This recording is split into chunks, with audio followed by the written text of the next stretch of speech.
welcome to another episode of the Prismatic Dragonfly Tavern. Tonight we're going to hop right in to some combat that we're picking up from last week. I don't think we have any Mythical Family announcements or anything, but we had a great time at RageCon, and if you check out Twitch, there still should be, right? The short chat about RageCon?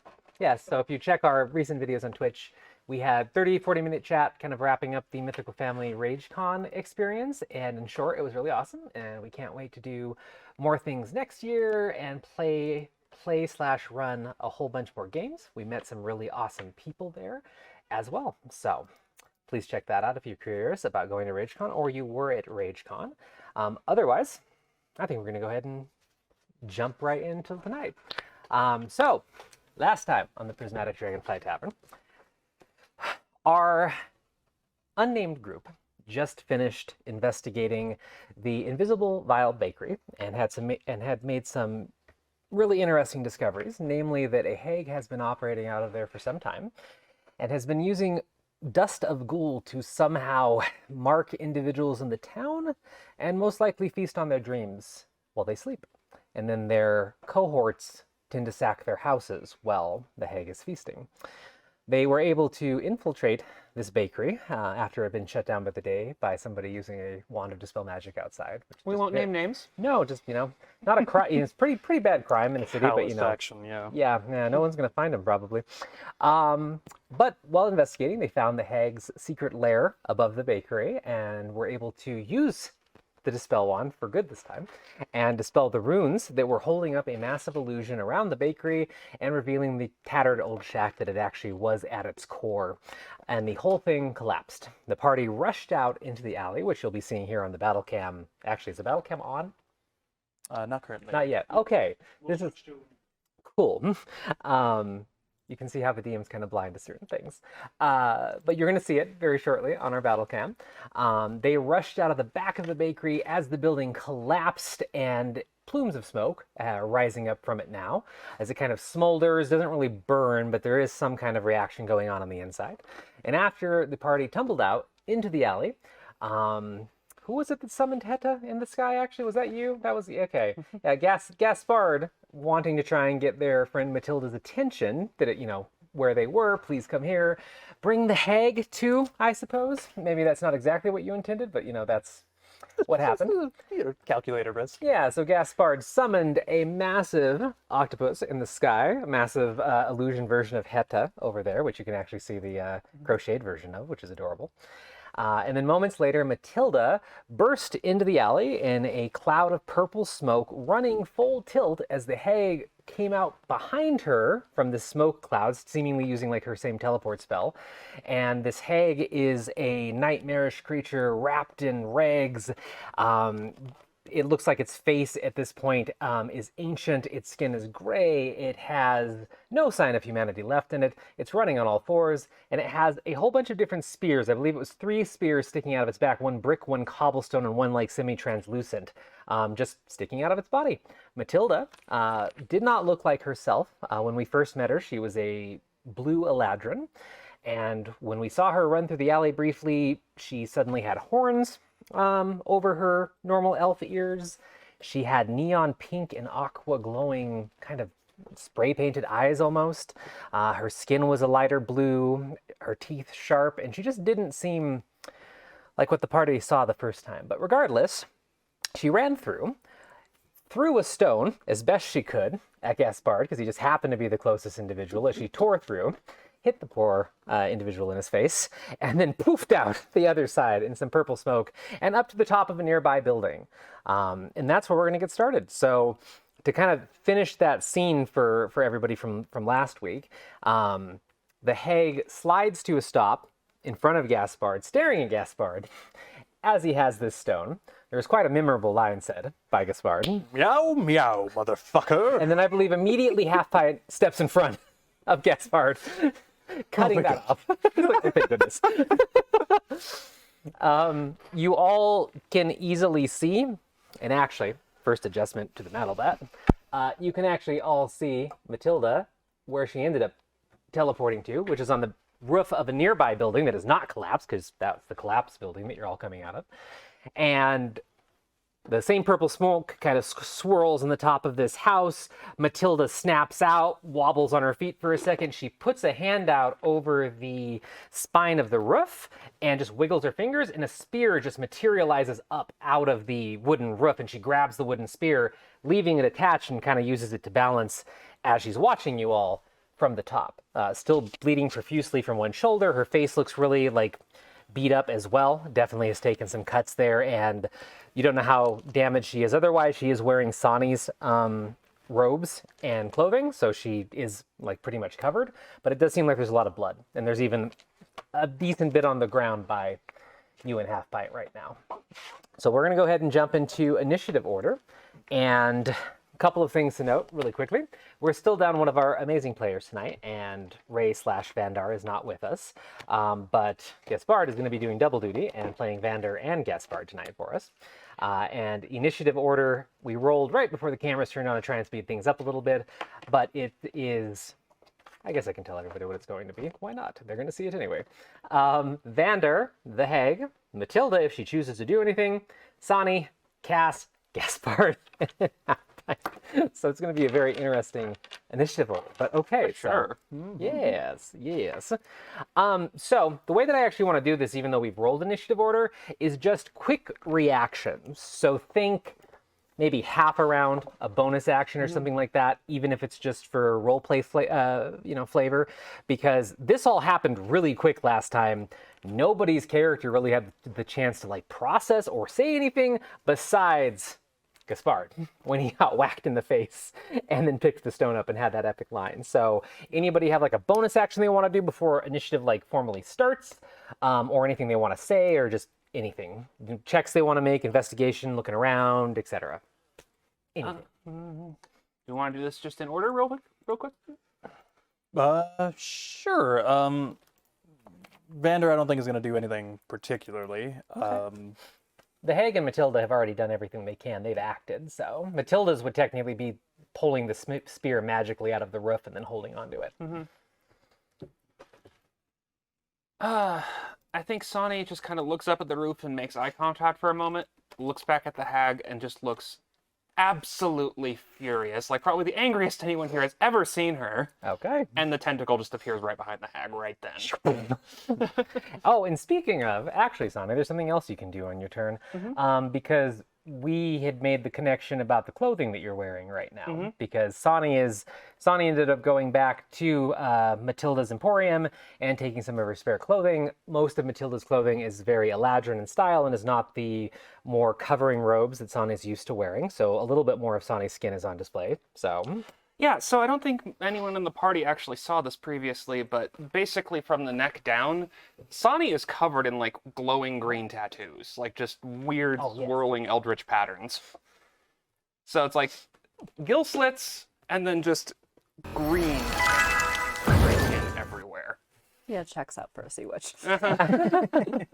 first time everybody's seen it, though. And So. like the moment that the tentacle starts materializing, like all of the tattoos like flare more brightly for like a split second. Cool. All right, Cass.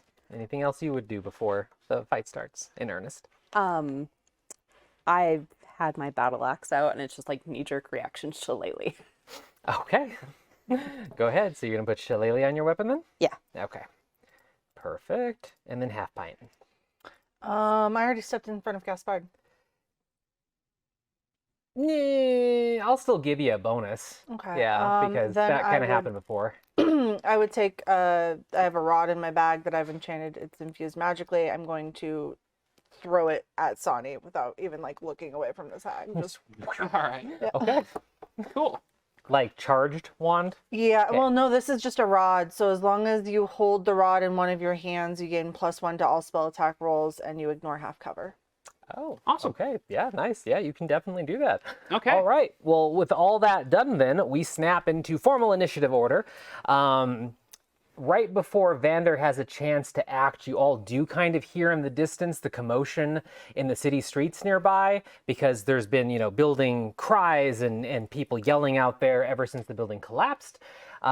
It's obvious that the guards have responded in some form, so you know that there's people on the other side of the building that's probably eventually going to come back here, hopefully. battle cam's on right now, right? Mm-hmm. Okay. So for all of you on the stream, this is a dead end back here. We have a nice wall back here. This is the building that just collapsed, and the rest of the town can be accessed down that alley. So eventually you may have company, so just keep that in mind. But otherwise, we're going to go ahead and start with Vander. Vander, I think, sorry, Ray, if this is not what you do, but I think would see this thing charging at our two not martial characters and would try to immediately restrain it from hitting anybody. Yeah. So he would run up and, just do a grapple check. Which would be acrobatics or athletics? I forgot. I think grapple checks are opposed Strength, so athletics. Yeah. That's an 11, because 11. these dice are betraying me. Yep. Oh, not great. Yeah, 15. Okay. So yeah, the hay is going to get tied up for the briefest of moments, but isn't really what Vander is probably used to with, two-footed opponents, being down on all fours and kind of hunched over, and just kind of dodges to the side and evades the attack. So does anything for Vander bonus action otherwise? I think no. So they're gonna stay, but they will be behind the hag in this case. Behind trying to, the hag, restrain it okay. back, so Have to forgive us as we figure out our battle camp setup, because we haven't done it that much. So you're going to move Vander behind? yes. So Probably right before the Vander, tentacle manifested. Yeah. On the other side of half line. so like this, once the stream updates, and the tentacle. The tentacle was right behind the hag. Okay, so then he'll be somewhere next to it, I guess. Okay. Well, eventually you'll be able to see that here in like 5 seconds when the stream syncs, but I think I got what you wanted. So just double check for me when it pops up. Perfect. Yeah. All right. Look good? Looks good. Okay. Hopefully in our new studio we have a different system for doing the battle cam, but we're still learning and we haven't had that many battles, actually. Yeah. All right, so then that takes it to the hag, because I rolled well for once. So the hag is going to, you still have the stone. Half pint is in front of you, though.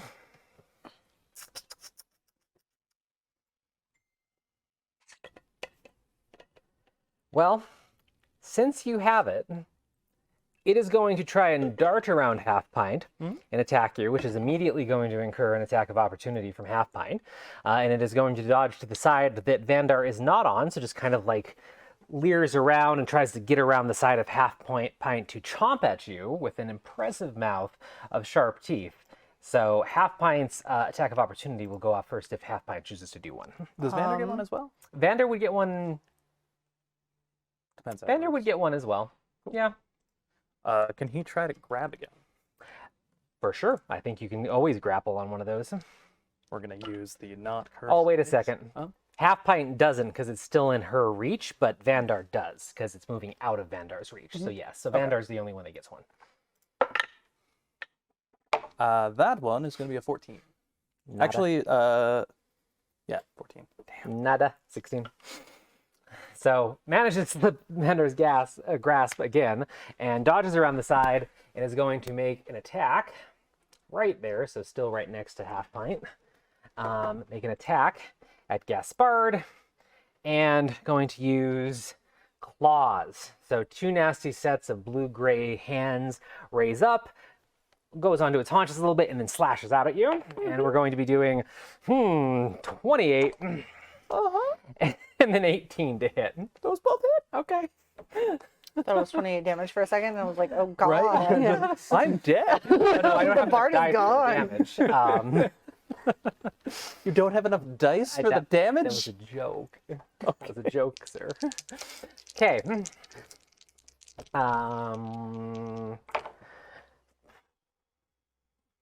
10 damage. Okay. 10 slashing.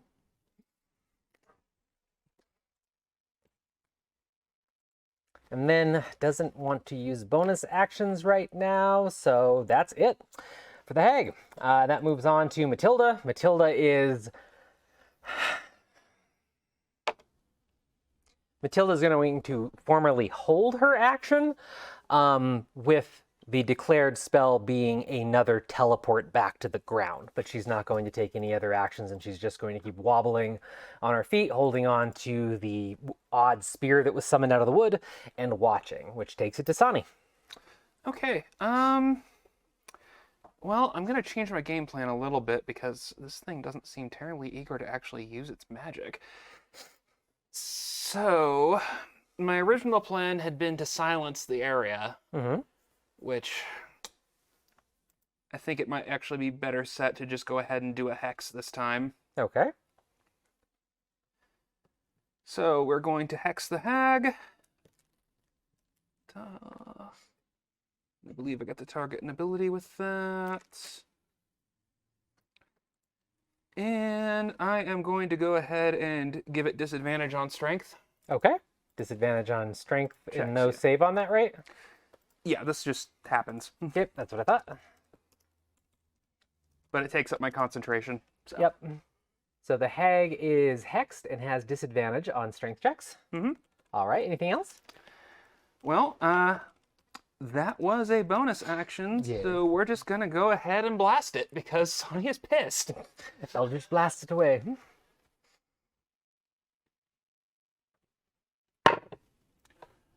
And that is going to be, with the bonus, 16? Nope. Not quite. Nope. So close, but yeah, the very angry blast flies out and just barely misses it as it twitches. Sani probably just slightly off her aim because of how angry she is right now. So, anything else? Just slide a couple steps back to give everybody else room. Okay. Towards the entrance to the alley. Towards the entrance to the alley, any particular amount? 10 or 15 feet, not really too choosy right now. I can hit everything in this alleyway right now. All right, so that is Sani's turn. Let's go down to Cass, who has Shillelagh active. Yes, so my battle axe counts as a magical weapon. I'm going to run forth and hit it with said battle axe. Run forth and strike true. So you're going to run down, you're just going to kind of run down the stairs and into its face next to Gaspard, I assume? Yeah. Okay, go for it. 19. 19 hits.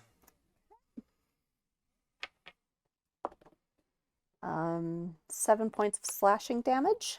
7 points of slashing. And I will use a divine smite. It is magical, right? Because of Shillelagh?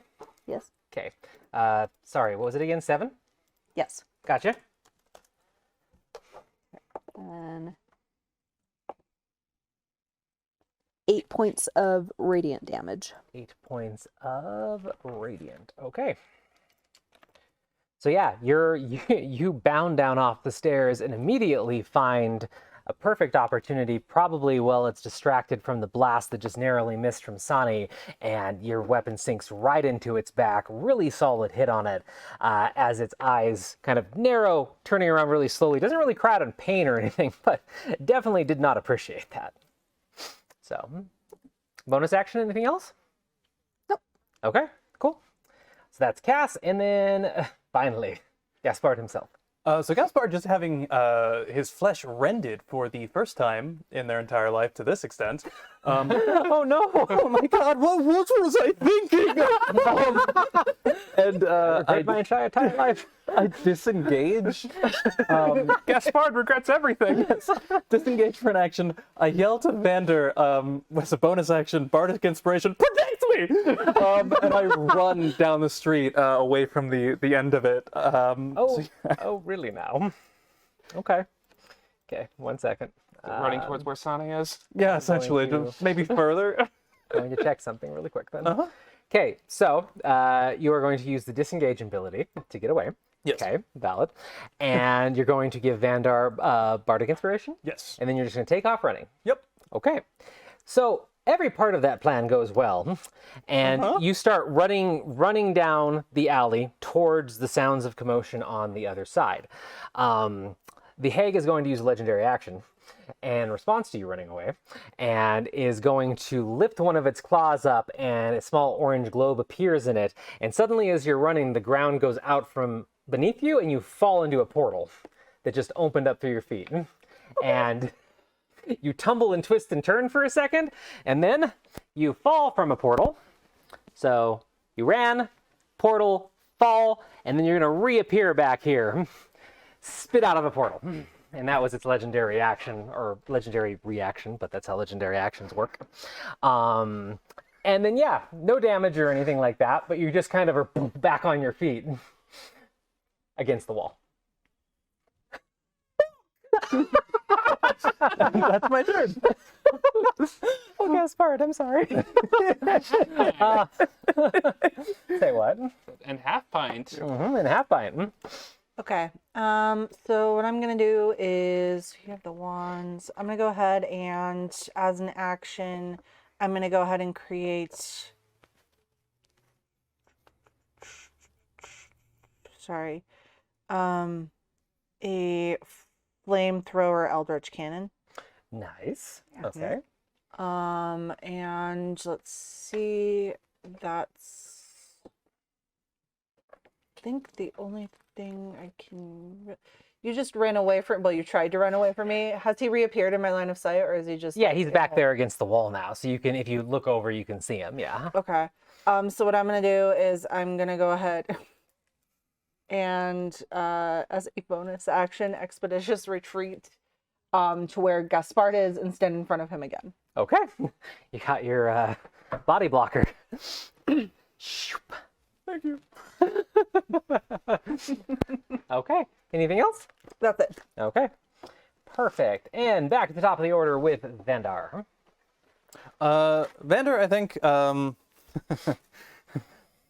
listening to Gaspard, wonder why they do that. Again, Ray, feel free to message me.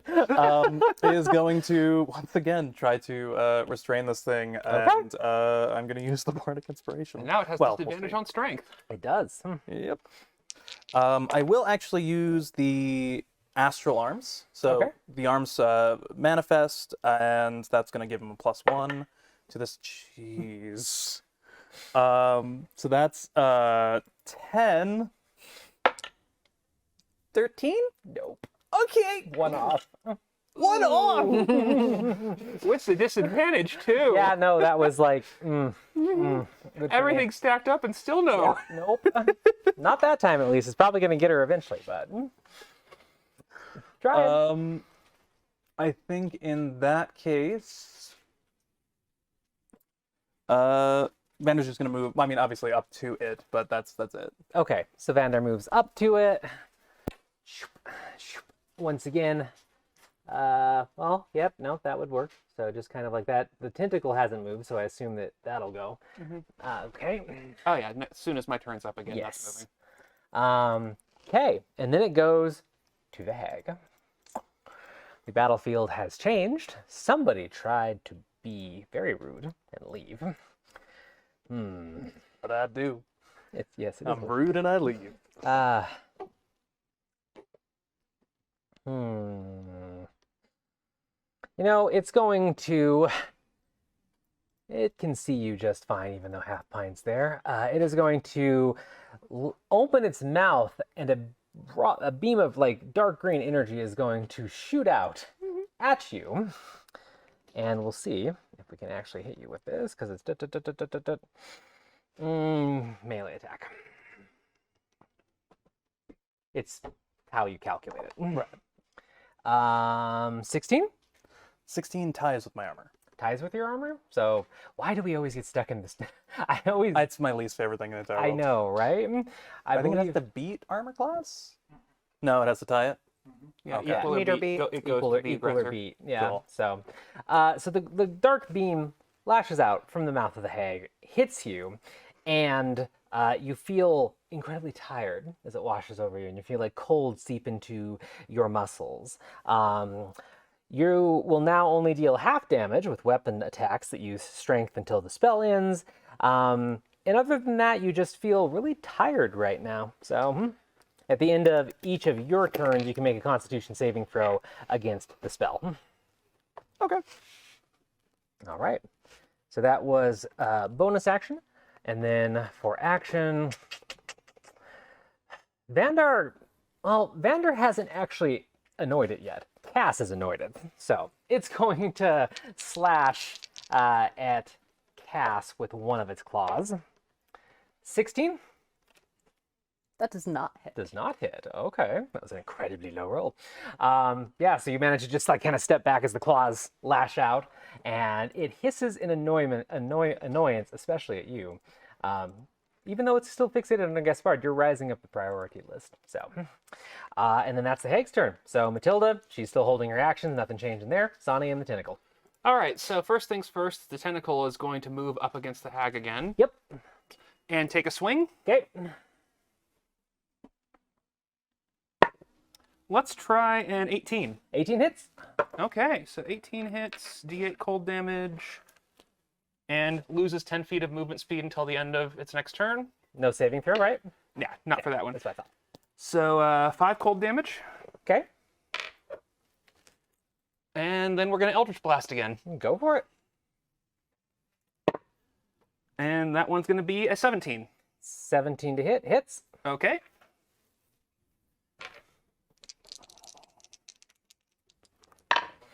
And that's going to be 10 force and 4 necrotic damage.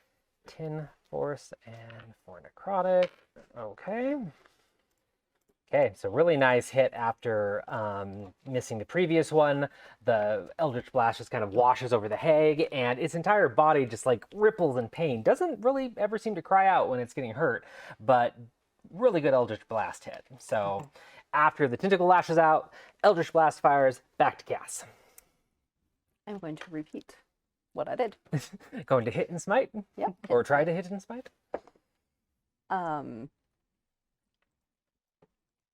24. That does hit, yes. So 6 points of slashing damage. Okay, Oh, sorry. 10 points of slashing damage. 10 points. And then 8 points of radiant damage. Okay. And then I am going to use a bonus action because I forgot this was a thing, and I will cast Ensnaring Strike for the next time I hit. Okay. So that'll go off on your next time you hit, right? Gotcha. Okay. Absolutely perfect. Yeah, you just lay right back into it. Everybody else might be having some issues hitting this thing as it dodges around, but you're just being able to take advantage of the fact that it's paying attention to everybody but you for some reason. Well, it did attack you, but still. Okay, and then it goes to Gaspard again. Gaspard is going to look up at Matilda and telepathically, what the fuck is this thing? Oh, well, okay. Well, since you did that. Where is it? Okay. So yeah, as soon as you finish talking, time kind of stands still for a second as the two of you communicate, because she locks eyes with you from the roof, and you see her just kind of wrap both hands around the spear as she leans against it heavily. It's called a heartstone. It's one of the things that gives a hag its power. Make sure it doesn't get its hands back on it, or it can just fade away and you'll never catch it again. Do I want that? Okay. It's going to keep invading your dreams and other people's dreams unless we kill it, so I'm sorry, you're the closest one. Cool. I'm going to cast Detect Thoughts on the hag. Okay. Okay, I like it. This is an interesting choice. Yeah, I pull it out. Yeah, this is really cool. Actually, let me check one thing that goes into resistances and abilities with Detect Thoughts. I think it's fine. Divination, concentration, should be fine. No thoughts, head empty. Yeah, no thoughts. Head is empty except the sound of like metal music. Oh. So, What's the Doom soundtrack playing? So, your Detect Thought goes off at the basic level unless you choose to escalate and follow how the spell goes out. But so you're just looking for surface thoughts, right? No, I am pushing. Oh, just immediately just go. How do I destroy this? As I kind of also say into its mind as I'm doing this to push through. You're doing this to the hag, not Matilda, To right? the hag. Okay. Yes. But you're asking it how you want to see how I'm trying to force it to think about this. So about how it could die. how this thing could be destroyed. Oh, This, the stone. Okay. I like it. So I'm going to say, even though you chose to push immediately, like the spell still goes off in order. So let's start with the surface thoughts of the creature. And you feel, you know, with a lot of creatures or a lot of beings at this point, you might feel a lot of panic, you know, feral nature, prioritizing targets, etc. The surface thoughts you get are actually very controlled, cold, and calculating. There is a current of anger and annoyance and loss with what you all have done to this thing's operation and everything else, if it even considers it an operation. It seems like these are very primal thoughts.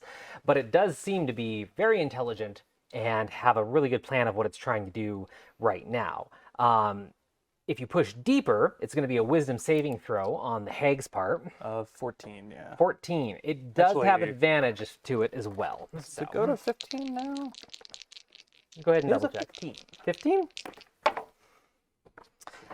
One of them was a 19 without the modifier added. So Okay. not able to push deeper. It just kind of slams into a blank void as you try to push deeper, and it doesn't even seem to really react. It knows that you did that because the check succeeded, but it doesn't seem to regard you with any more malice than it already is. Okay. So, I mean, I don't think it can hate you anymore right now. Yeah, exactly.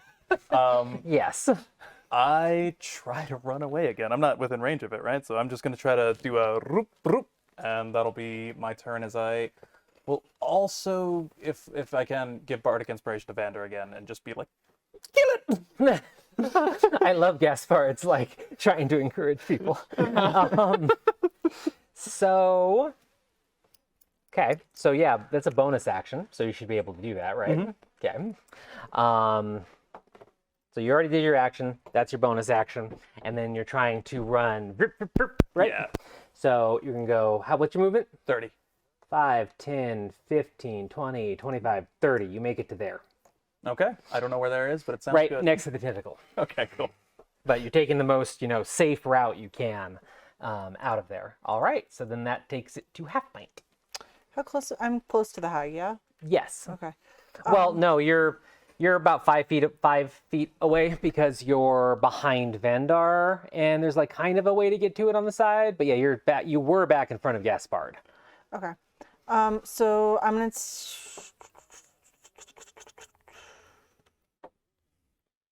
Yes. Okay. So I'm gonna take my bonus action at the beginning to move my cannon as close as possible to the hag. Okay. And we will just have this D4 marker for now because I don't have the other one available. So that will be right there unless you want it on the other side.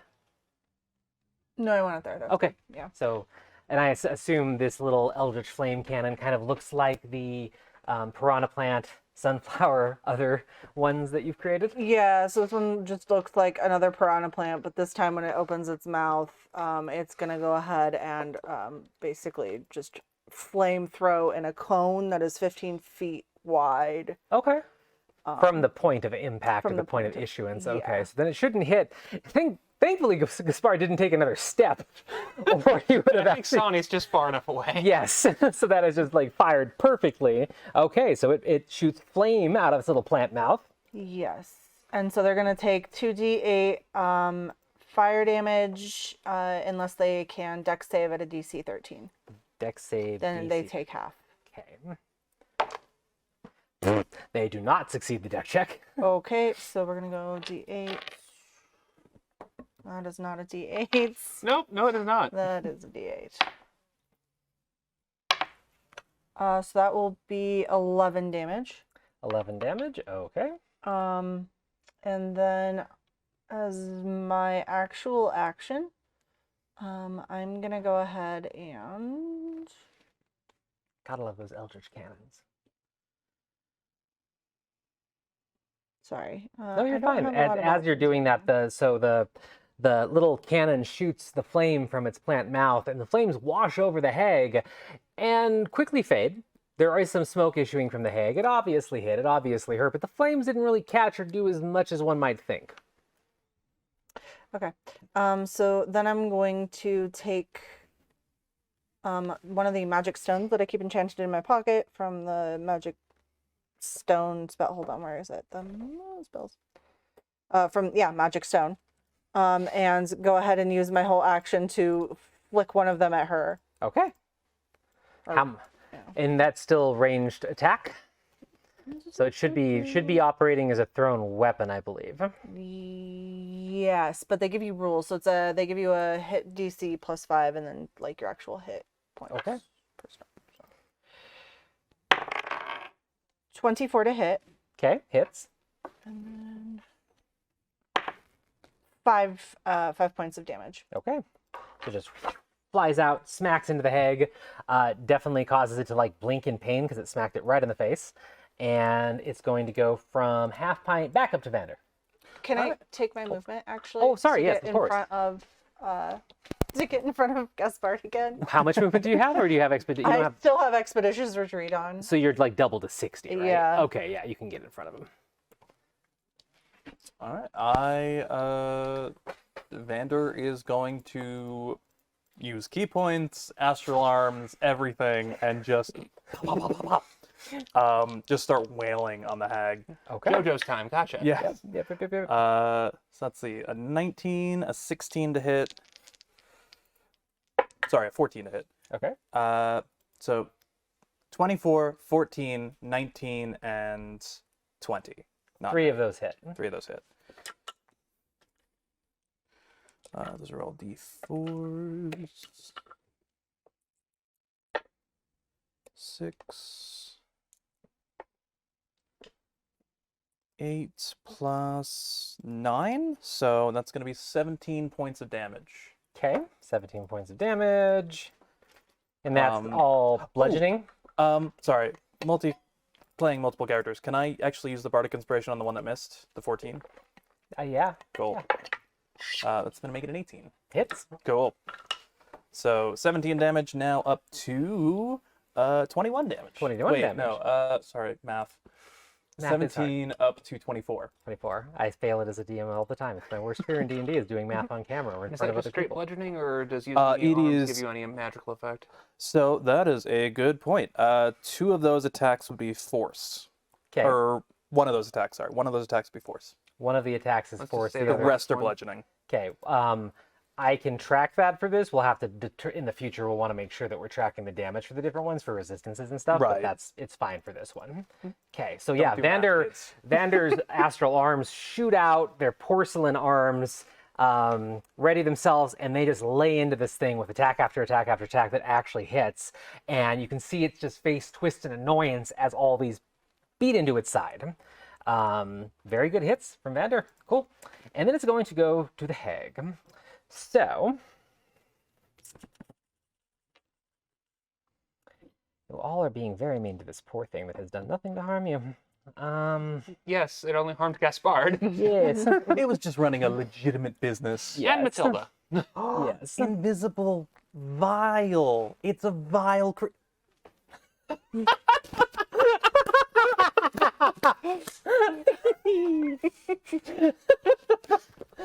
So, Kiri, remember that meme I posted the other day?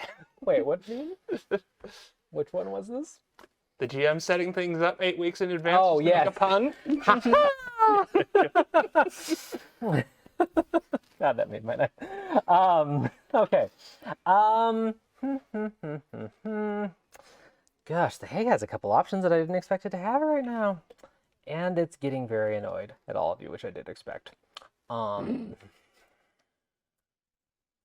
Maybe it needs to do a nice meditation right now, really work on its anger issues. Speaking of that, somebody working on the meditation at least. It is going to whirl around in its current square, so it's not actually moving, it's just changing its orientation slightly to look at the tentacle / Gaspard. And it is going to use a special gaze that it has. So it's already kind of horrific, beady black and yellow eyes are going to flash orange and silver at Gaspard.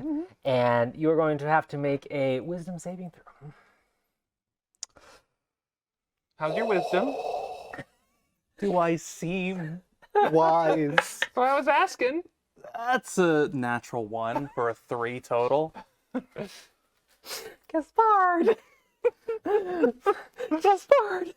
So, okay. So, as you're, half pint's just moved in front of you, Sonny's tentacle is kind of obscuring you, and you're usually safe around that thing. And the hag just fixes you with this horrific gaze that sends chills running up your spine. And as the chills roll up your spine, back of the neck, into the top of your head, by the time it gets there, you crumple and just lose consciousness. Oh, Yes, you fall asleep. okay. So, you will stay asleep until you take any damage. Somebody uses an action to awaken you. There is no saving throw for it otherwise. So, I think you'll just hear. "Ah." yes, so Gaspard tumbles to the ground and the God, he stone fainted. and the stone goes ding, ding, ding, ding, ding. And we are going to actually roll for the direction of the stone really quick to see where it goes. It is not going to go far. It is just going to fall to this back square near Gaspard. So it's going to kind of, as Gaspard falls backwards onto the cobble, it just falls out of his hand and tumbles. So, but yeah, Gaspard is out. And that was its main action. Sorry, just for clarification, which way did the stone go? Did it go? This square right behind Gaspard, like diagonally. Okay, and I'm over here. Gotcha. Yes. Okay. And then there's nothing else yet that it can do, but it is going to use... It can use its movement to get the stone. And it's going to get some attacks of opportunity when it tries. To get an attack of opportunity, it has to... Well, it will, because yes, you're right. It will leave Cass's... It's not going to leave anybody but Cass's space. So it's going to start moving towards the stone Cass. You get an attack of opportunity. Come on, dice. Let us pray for you.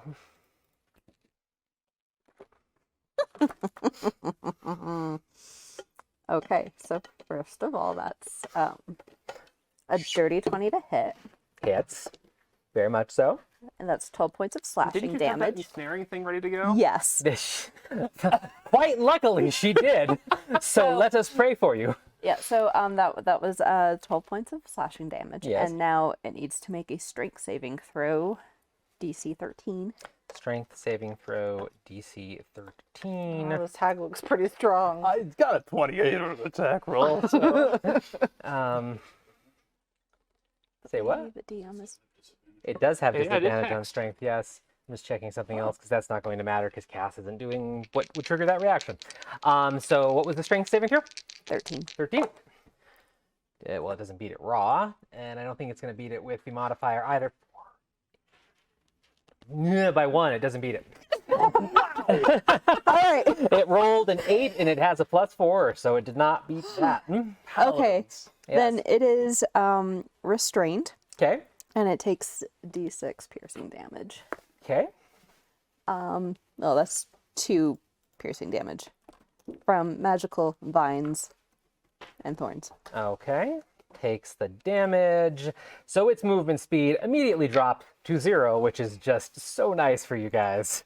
It is going to be so angry about that too. And you actually hear its first real sound beyond when it made sounds like a Gaspard when it showed up, and it just roars in incredible rage as these vines wrap around it and hold it in place at the worst possible second as it's staring at the glittering stone right next to Gaspard. All right. Yeah, that hag cannot do anything else right now. It had already used its action and movement, so then it goes to Matilda. Matilda smiles from the rooftop, but she is still holding her action, and she does not want to move right now. And I guess if anything, if anybody happens to look up there, which, I mean, she stands out a lot right now, so it's probably not hard to see her in the flow of combat, but it looks like she's pulling out something from one of Sani's pockets, like cloth, and just kind of pushing it into her wound for the moment. But as I smack the mic, which I shouldn't do. I was hoping you were going to say pulls out a polka flute.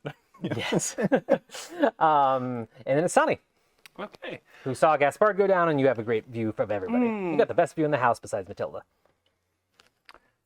All right. I think Sonny's just going to point out where the stone is, just to actually make sure somebody says somebody grab that, and then immediately the tentacle swings again. Okay, go for it. Bloody tentacle.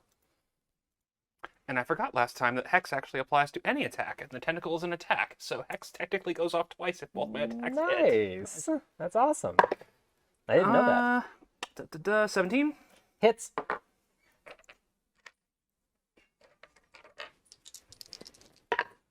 One cold, one necrotic, because that was the worst damage roll I could have possibly gotten. Twas indeed. Do better. And Eldritch Blast is going to be a 19. No, it's not. So, in response to this pummeling that it's getting, because you are within 60 feet of it and it can see you, it's going to turn its gaze to you in different colors in the eyes this time. This time it's kind of a really light green and sharp blue. And Uh-oh. you feel a hand kind of grasping at your throat, and your Eldritch Blast seems to be disrupted somehow. Okay, any save or anything, or just go for it? The spell automatically will fail, and you take damage. Okay, What level is Eldritch Blast? it's a cantrip. Okay, that's what I thought, but just to make sure you don't get That's why I extra can just damage. spam it all day. Yes, and it's really good for you too, because the higher the level, the more damage that would do to you. And you need to make an 18. You do need to make a Constitution saving throw. Okay. You take 9 force damage. Con save. What's the DC? 18. It's not going to matter because that's a 9. Okay. So you take 9 force damage, Okay. and you are stunned. All right. And I believe that's going to go. Yes. So you're incapacitated, can't move, can't speak, only faltering. You will fail strength and dex saving throws, and attack rolls against you have advantage for the moment. At the end of the hag's next turn, though, the stun will wear off. Okay. So, all right. So Sani, like, nobody really sees anything lash out at Sani, but Sani, has Suddenly gasping for air. Yes, well, and at this point, like, everybody's seen Sani cast Eldritch Blast more than a few times, and Sani has a very, repeatable move that they go for because it's like the natural one that they've fallen into over the years of using magic, and their hand goes out and nothing happens, and then it's and something's obviously affecting Sani. And the tentacle, while still able to act on its own, kind of wiggles wildly as if mirroring Sani's like pain and discomfort in the moment as well. Cass.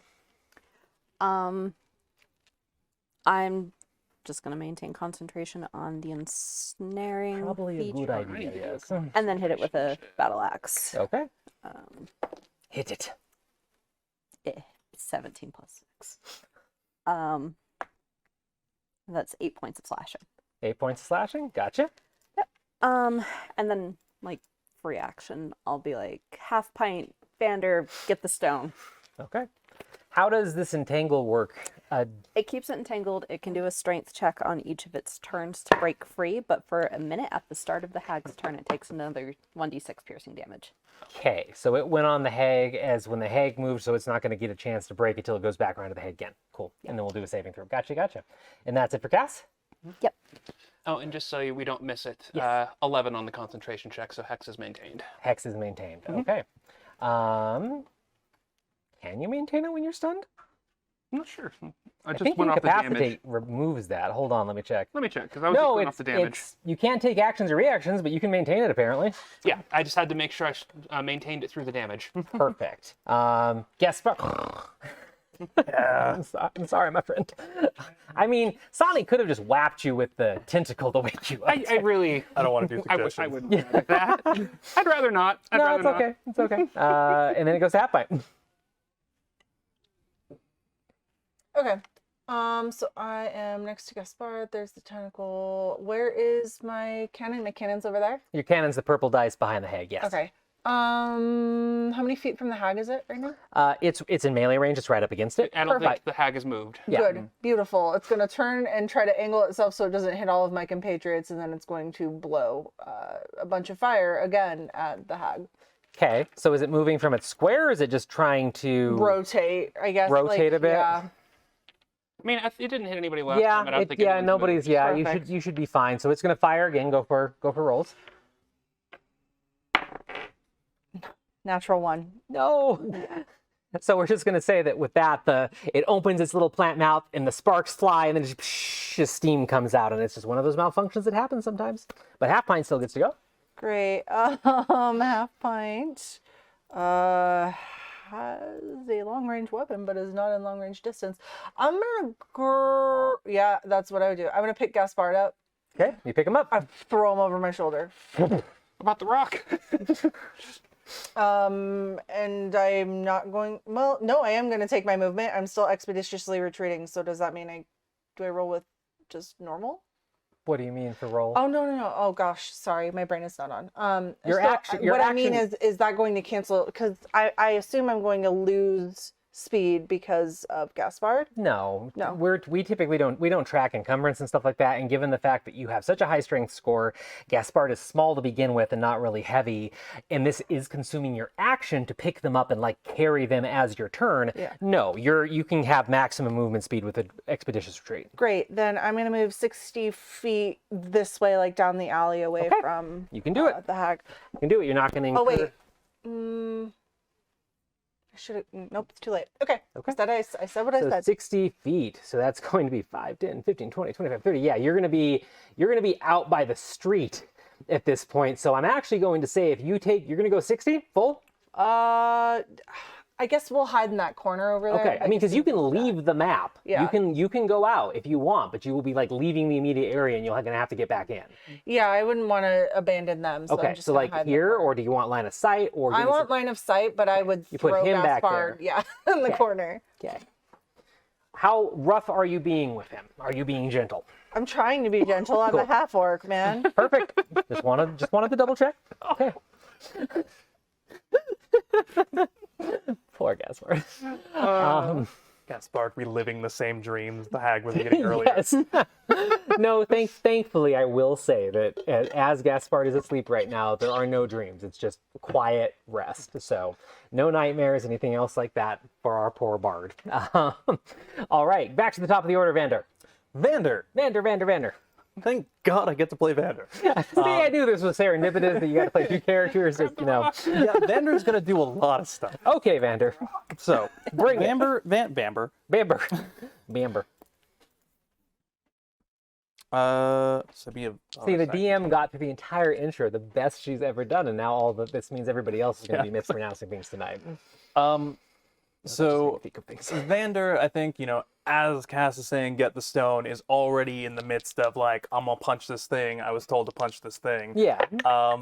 So that's gonna be a 12 and a 17 to hit, One hit.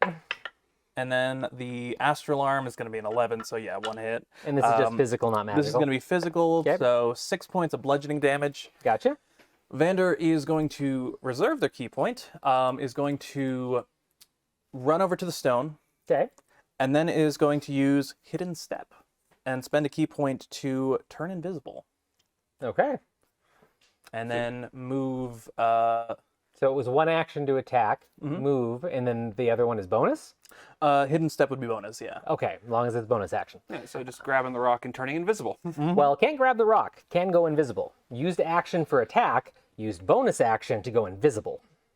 But didn't she attack and then do the thing? Oh, I thought she would. Okay. I just Typically assumed she picking was something doing up is that. going to at least be a bonus action. Let's just grab it for now. Yeah, we'll just grab it in that case. We won't Okay. turn But I invisible. thought if Vander's spending a key point, that's in addition to a bonus action. Depends on how it's playing out. So No, if it's you... a bonus action to use Hidden Step. It's actually not a key point, but Okay, yeah. so there's no key involved? No. Okay, so normal, it was using an unarmed strike with physical and astral arms. We'd resolved that. Normal bonus action, no key point. Okay. No key point, so Vander is going to just run in the same direction that Half Pint went, but not as far. Okay, so attack, pretty much lean down, grab stone, and then run. Gotcha. Okay, so he is going to go and run off with that. And I assume his movement speed is ridiculous? 50 feet? Yes, that's kind of what I thought. It says walking. I love that. It's just casually like, biggest steps in the world, this guy. Don't like that. Don't like that at all. Yeah, it's gonna have to. As soon as it gets kind of in line with Sonny, same Twisted Claw and Orange, and Vander falls into a into a portal, and it's going to use another one of its legendary actions to do that. Okay. And then rips open, falls in. Wait. Does it hit Sonny? No, it doesn't hit Sonny. It almost hits Sonny. It tears a gash in reality, and it does have a more than a 5-foot square to it, and it almost got Sonny, but it did not. Make a dex check for this one, but I don't think that'll be an issue for Vander. Probably not. Probably not. Yeah, but I'm rolling. That's a 17, baby. Oh, nice. So yeah, Vander like definitely doesn't want to be doing this, but makes the best situation, kind of like expertly acrobatically rolls through this unexpected attack and clutches the stone to his chest for a moment and comes out the other side on his feet, doesn't fall or anything like that. No fade.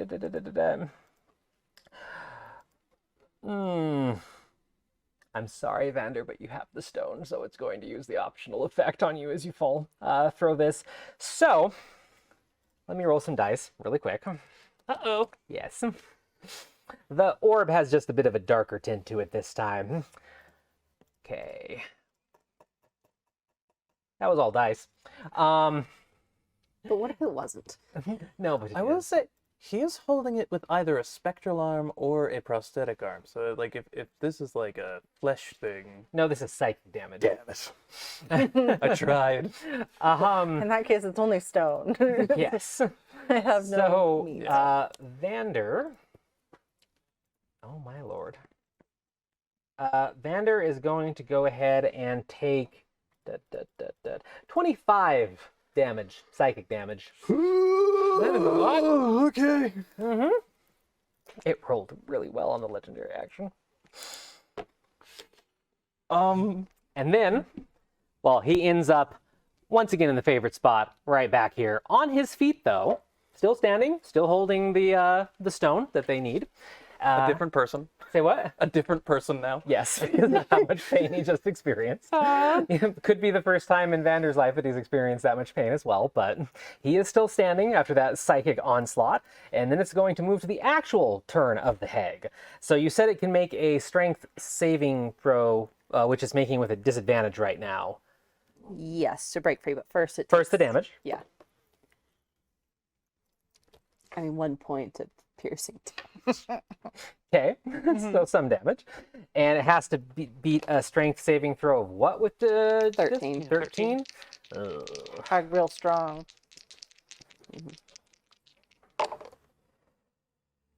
It did it, 14, and then +1, so it succeeds, and it breaks free from the entangling roots, kind of throwing it off as it goes with a cry. And that was its action to break that. It can still move and still has its bonus action. Vandar is there in the back with the stone. And 10-foot reduced movement speed from the tentacle. Yes, 10 foot. Well, it has 10 foot reduced movement speed from the tentacle. Oh, Cass's effect is now nullified because... What was else was slowing it down? I thought you had something slowing it down. I'm so sorry. It's not on No. my DM tracker right here. No, just With just the restraining tentacle? it. Yeah, the tentacle, every And then time it restrain. lands an attack, it lowers the movement speed for 10 Okay. feet until the next turn. Okay, just wanted to make sure. Cool. All right, then yeah, it's only got really one choice at this point, and it is going to rush Vander, which is going to provoke attacks of opportunity from Cass and the tentacle, so we actually can resolve those first before I move it. I don't believe it triggers for the cannon, because the cannon shouldn't get attack of opportunities based on how Eldritch cannons work, right? Half Pint, can you check that? They take damage. Does your cannon get attacks of opportunity? Because I don't think objects like that do, but if you can check for me. I am checking. Cass, Yeah, 22 to hit. you hit. 7 points of slashing. 7 points of slashing, gotcha. 15, that's something that's going to hit. Oh, it doesn't matter, your tentacle. Yeah, the tentacle misses, but the tentacle swipes at it, goes right over its head as it goes by, and it's going to run unless the cannon can do something, but... This is all it says. 15-foot cone of fire. Each creature takes 2d8 fire damage. Half that on a dex save. Cannon can walk or climb up to 15 feet as part of the bonus. So it's basically just a spell that Yeah, I can think it's change just its location. my- Yeah, bonus, it is. yeah. Yeah, it's classified as not a creature, so it can't do that. Okay, just wanted to make sure though. So it runs up, well, bounds and runs up to Vander, and it's going to rear back on its feet, kind of rising up to its possibly almost its full height, and it is probably about 1.5 feet taller than Vander, who's already a pretty tall individual, but it towers over him, reaches down and tries to grab and pull the stone from his hands. So what? Opposed strength checks. So disadvantage? Yep. Uh, What is giving it that disadvantage? Hex. Oh yeah, that's not going away anytime, is it? do I get to use acrobatics this time since I'm the defender? Similar to grapple checks? I 'Cause think grapple it's always. checks, you can use acrobatics as if you're trying to get away from it. Oh, Like they can. Well, so you can use athletics to outmuscle or get away with dexterity acrobatics. Yes. So yes, you can do that. Cool. Were you saying something? What? I was just like, Vander backflips today. I mean, that's what he's gonna try to do, Yeah. pretty much. Oh god. It's a 12. It's 12. Even so, the hag rolled a 13 and a 15 with the strength check. Plus, it's already impressive strength. So it is going to reach out, wrap its claws around the stone, and just rip it out of Vander's grasp. Thankfully, it's not going to cause damage or anything like that, but it does have the stone on it, and it cackles and howls with this stone kind of clutched to itself. Order of events, sorry, DM brain processing. It is going to rip it from Vander's grasp. And as it's pulling it to itself, before I really say that it like cackles or has anything, Matilda's held action is going to go off as a last-ditch effort.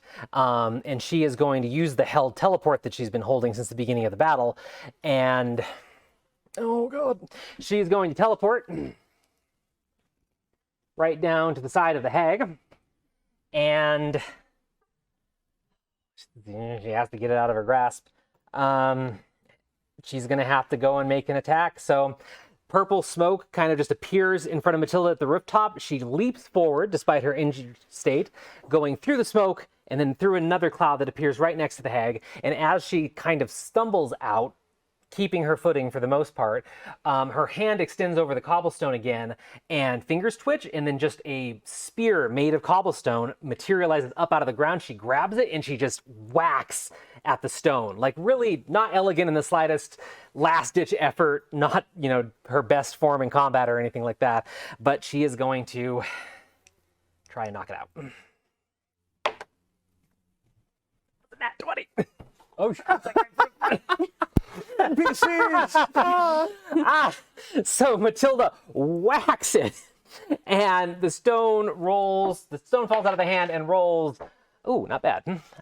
Not great, but not bad. It's going to roll right back here into this corner, one square behind. So it tumbles out like by Vander's side, and the hag turns and fixes Matilda with the most evil expression this thing can muster. That was Matilda's everything to get down here. So she's on the battlefield right now, right next to the hag. And that's going to be something to deal with later, because it is now Sane's turn, who is now not incapacitated anymore. Okay, so Sani's still kind of like gasping, but can start to form words now. And, well, the tentacle's definitely swinging for one thing, because that just happens. Yes. And it has the reach to hit that? At 10 feet, and it can move 30 feet when I activate it. Yep, easy peasy. That is going to be 18. Hits. Okay.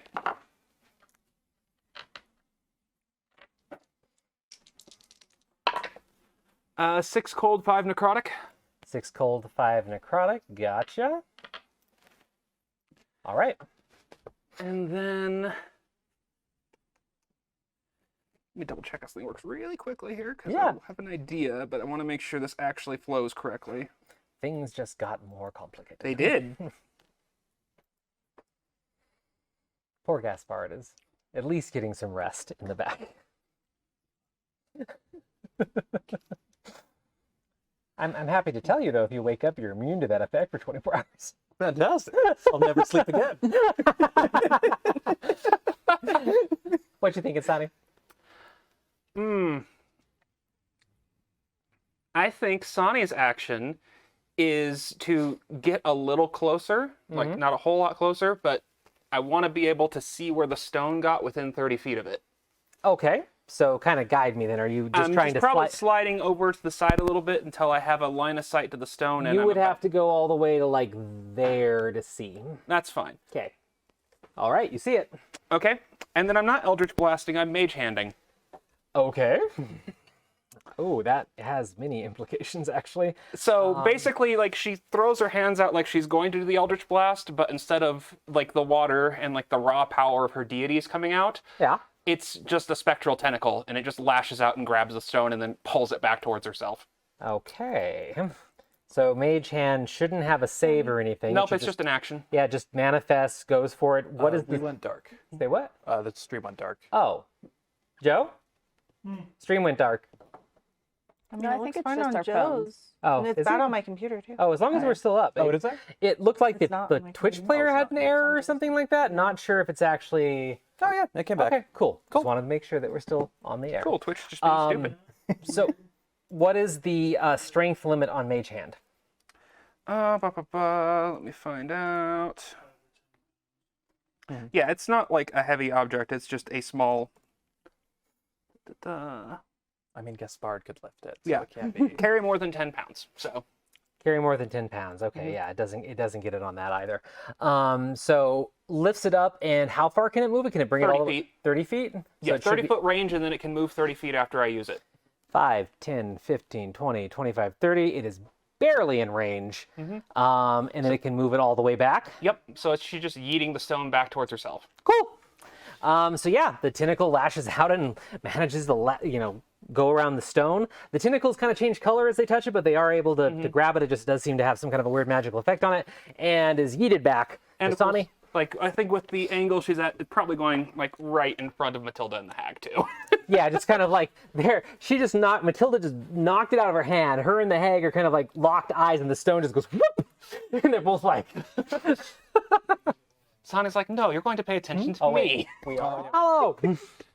Yeah, I 100% think you're dead. Oh no, my best friend's dead. Sorry, we had brief technical issues, which hopefully should... Oh, it was a Twitch network error, apparently. So we're back. Hopefully you will be back shortly. Don't really exactly know when it cut off, but the last thing that happened was Sani was able to use their tentacle version of Mage Hand to reach out, pick up the Heartstone that the hag so desperately is after, and brought it back to themselves, kind of whipping the stone right between Matilda and the hag in the process, and you are now in possession of said stone, Sani. And then if I have any movement left, I'm just getting further away from the hag, because the hag is slowed down right now. It is slowed down now. 5. How much speed you got?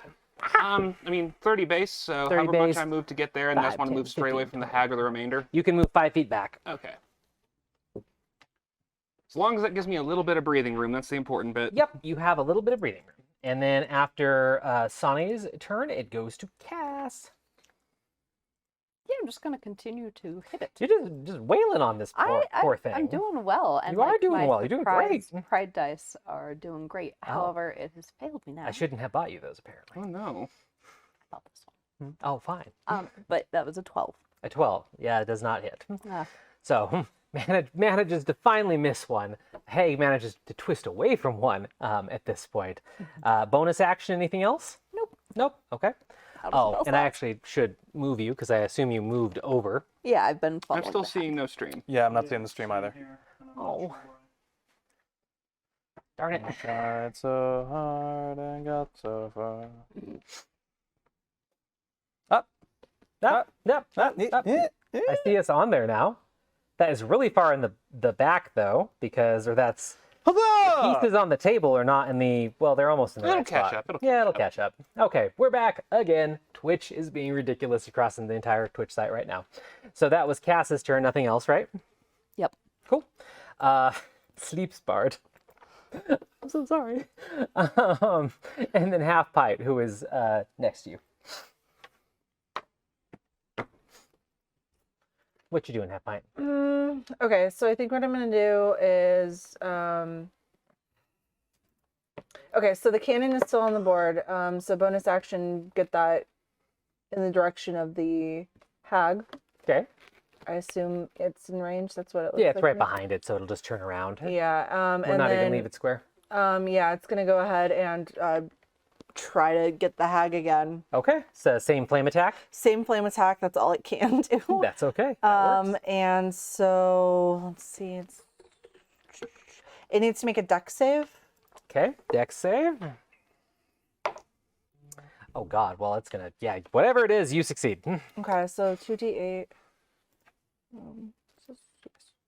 Because that was horrific. 15. 15. Okay. 15 points of damage. Gotcha. And then I'm going to go ahead and... Okay.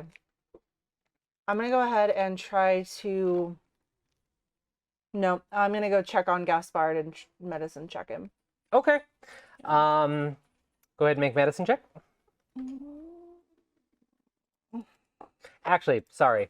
Because of the nature of the spell and the way the combat's doing, you're not gonna even have to make one because you're just gonna like go check on him, and like as soon as like you get, I assume you're gonna touch him. Yep. Like as soon as you touch him, like to check for a pulse and stuff, yeah, immediately wakes up. So Okay, cool. Okay. your eyes Your snap friend's open on the alive. ground. Well, thank God. You're in a completely different part of the alley. You don't see or hear anybody else except Half Pint. You just wake up on your back. Oh God! Oh God! Oh God! Oh God! Yeah, I guess it's not my turn, so. No, yeah, but yeah, you're awake now. I just start... I'm like, oh God, Gaspard, I thought you were dead. Was I? Was I? Okay. So I don't think we're there yet for this ability, but Vander. Vander, I think. We're gonna flip a coin. Oh no. Evens, we deal damage. What's That's the, a 5. what's the other option? Vander turns invisible. Okay. Vander runs to the stone, Okay. and Vander keeps running. Can No, 'cause I? Sonny has it now, so. Oh, Sonny has it. Sonny Oh, Sonny sorry. Mage-handed for Sonny Sonny. mage-handed I mean, it too. she's more than happy handed off to Vander. Yeah, no. If Vander, I mean, I assume would just grab it. You do keep in mind, Really, so Reyes. something I will say, because this is not communicated, that I am going to rule, is if some invisible force tries to take the stone out of Sonny's hand, Sonny can speak for Sonny, but I don't think Sonny will let it go.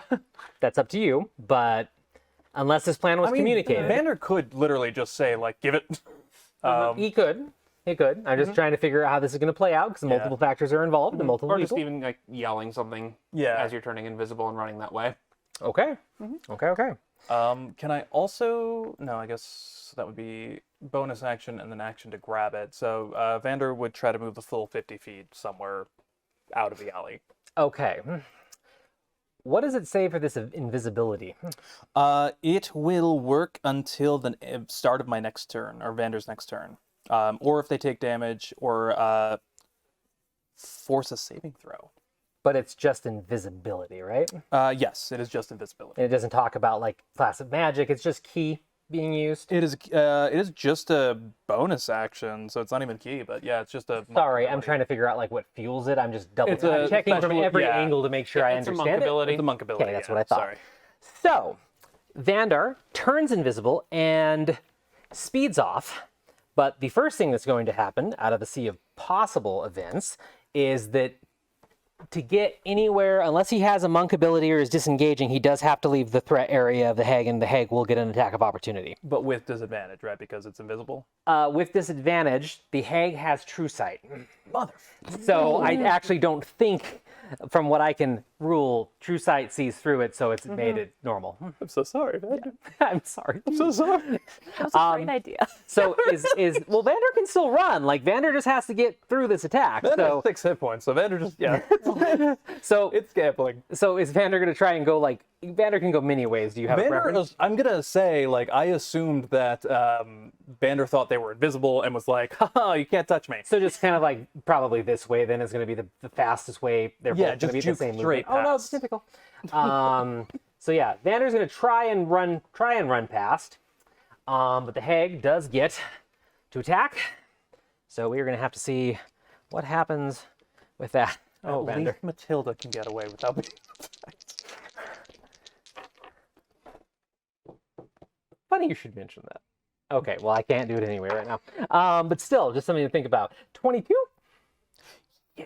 I'm so sorry. Maybe it'll do like 1 point of damage. Yeah, you never know. You never know. Yeah, I mean, there is a chance for low damage, just like with all things, so don't... Win the lottery tomorrow? 10. Yeah, Vander collapses and unconscious. returns visible again. Well, so the way that we actually house rule this is not unconscious, but Vander does go down. Vander will have to start making death saving throws. One does not trigger yet, but yeah, as Vander's confidently trying to run off, the hag's claws tear into his back unexpectedly as it can see through through Vander's invisibility, and Vander crumples to the ground at the feet of Matilda and the hag. So, okay. So that was Vander's turn. Sorry, Ray. And then it's legendary actions. Well, sorry, it's not legendary actions. It's the hag's turn. It's not using legendary action yet. The hag... Vander just fell down. It's locked eyes with Matilda, but it knows where that damn stone went. Oh, dear. And is reduced movement speed still. It does have reduced movement speed still.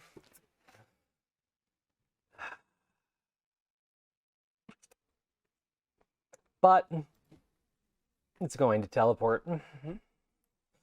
Which doesn't have movement speed to take into account. So glaring specifically at Sonny from a distance, like it ignores everyone right now, even Matilda.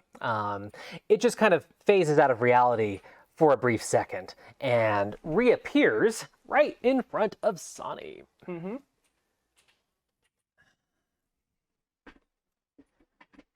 then, oh, there's many things that it could do, but I think it's just going to try and go for...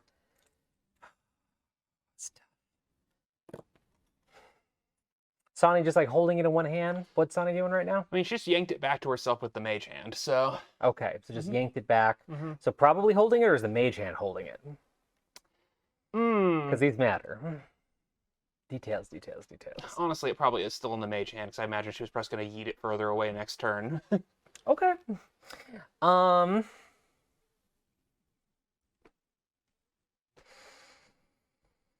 It actually...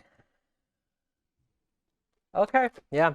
It's going to reach out and grab the stone from the mage hand, and I'm assuming that the mage hand doesn't really have stats. No, it's just a cantrip to move and interact with It's things. just a cantrip, okay. So it's going to spend, it used the teleport, which is technically a bonus action, and I'm going to say its whole action is taking the stone, and it is just coming into possession of the stone in front of Sonny, and that's its turn without any like legendary actions or anything, which it's not doing right at this moment on its turn. And then after that is Matilda. So Matilda watches Vander hit the ground, horror spreading across her very strange face at the moment, and she also sees the hag vanish and reappear in front of Sonny, and looks like she's having the worst day of her life in an existential crisis. But making a choice in the moment, she reaches down, grabs Vandar's hand, and just kind of twists into purple smoke, and the two of them vanish together. So she takes Vandar with her through one of her Fey teleports, and a few moments later, technically within the same round, reappears, falls off the roof, reappears on the roof, making a new spear out of it this time, and is on one knee, but Vander is nowhere to be seen. And that's everything that poor lady can do. And she is just staring down at the battlefield, looking right at the hag. And Sonny. And then for the record, Vander is stabilized right now. So Vander's stabilized and is just not on the board yet, but may re-enter shortly. So, so that was Matilda, and then it's Sonny. Okay. Well, at this point, I think Sonny's only real option at this point is just try to burn this thing down as fast as she can. I mean, yeah. So, First things first, bonus action, moving the tentacle. It's got 30 feet movement. We're just going to get it as close to the hag as we can. Oh, I think you yeeted the stone, which was further. So yeah, you can put it right up behind the hag. Yeah. And swings. Swings. It flashes out. 18. 18, hit. And where's my 8? There it is. 6 necrotic, 6 cold. Okay. And Eldritch Blast. Which is a 19. 19 hits.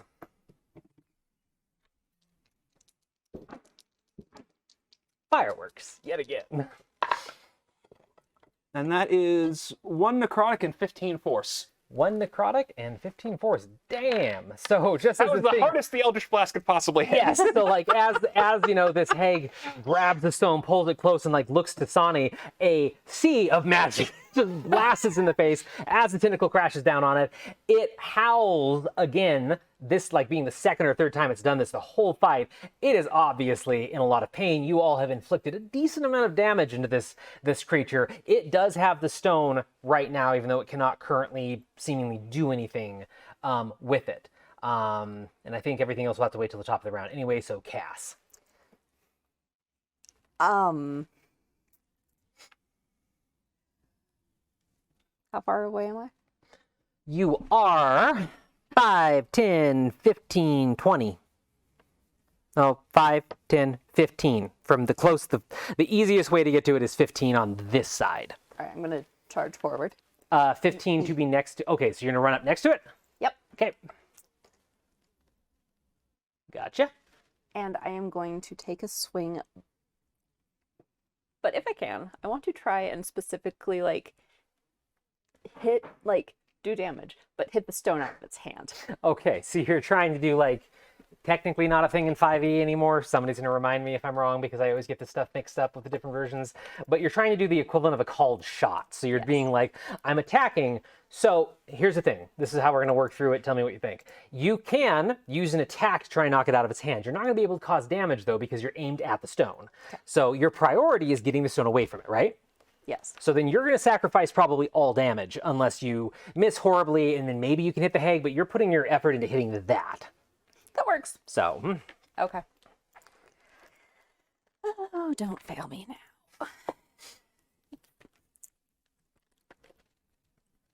I see a lot of motions. I can't 22. read. 22, yes. You hit it. Okay. So you spike it out of its hands. God, this hag. It's like it's got its hands on it twice. You spike it into the ground out of the hag's hand, who just stays like that for a second before twisting its head to just glare at you. And it smacks into the ground. And, okay, it is going to roll the most it ever has, and it's the tentacle technically is not occupying the space fully. Technically it's like semi-incorporeal. Okay, so it goes ping, ping, ping, and is in front of the cannon right now. So, right in front of the cannon. And that was your movement and your action. Bonus action or anything, Cass? Nope. Okay, and then it goes to the newly awakened Gaspard, who's still on his back. I will allow you to stand. You can just do a stand as part of the free action. Okay, I'm going to stand. Okay. I haven't been very useful. Oh, baby. Gaspard is going to run on into the middle of the street on the other side of the hag from the house that it's at, Okay. leaning against the wall. From the other side of the hag, so just directly in line with it, right? Mm-hmm. Where are you? There you are. You're going to come all the way over here, and you're going to just be like that, pointed at it. Cool. What are you going to do? I'm going to start to whisper. Okay. Whisper away. It's unfortunate to be stuck, to be able to not grasp something that you covet. As Gaspard is just like standing there again, it is a DC 15 Wisdom saving throw. DC Wisdom. And what spell is this? This is Dissonant Whispers at 2nd level. That's what I thought. Let me check one thing really quickly. Instantaneous enchantment. Okay. And what was the saving throw? 15 Wisdom. 15 Wisdom.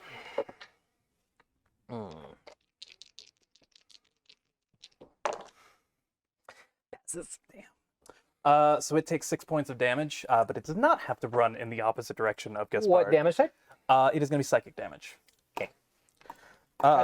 As that happens, who is right next to... So we have what, Sani and Cass next to it? Sani has the blast going out towards your direction, and then Cass has the staff currently. The mini does at least, not actual Cass, but what you can do. I'm going to say...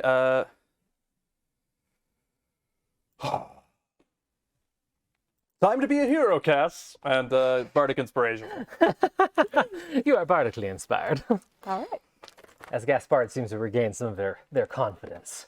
Not really. It sounds like it does to everybody. And then half pint. Okay, so now that I know Gaspard is not in fact dead, Yes. I'm going to use my crossbow, and where did the hag go? Right the hag's between over Cass here. and Sani there. Yep. Is that within 15 feet of my cannon? Oh, no, it's not. Okay, so I'm going to get the cannon as close as I can. How much can it move? It can move 15 feet. So, but you're trying not to hit people, right? I'm Well, trying. the tentacle doesn't matter, but Yeah, you tell me I what wouldn't tell me use what the you want to tentacle, do. but I would everybody else. Because like you got 15 feet, so 5, 10, 15, so you can be anywhere in kind of this L Tetris Okay. shape right here. So I want to be behind the, like directly behind the tentacle. Okay, so 5, 10, 15, like that? Yeah, perfect. Okay. And then I want to try to get the hag. Okay. Amazing crew in the background. We don't happen to have any templates, do we, for spell effects? No. Okay. Well, you know what? We need to take our break. So we're going to go ahead and do two things here with this. So we're going to pause on this flamethrower attack so I can get some templates for very tight measurement on the group here because it matters.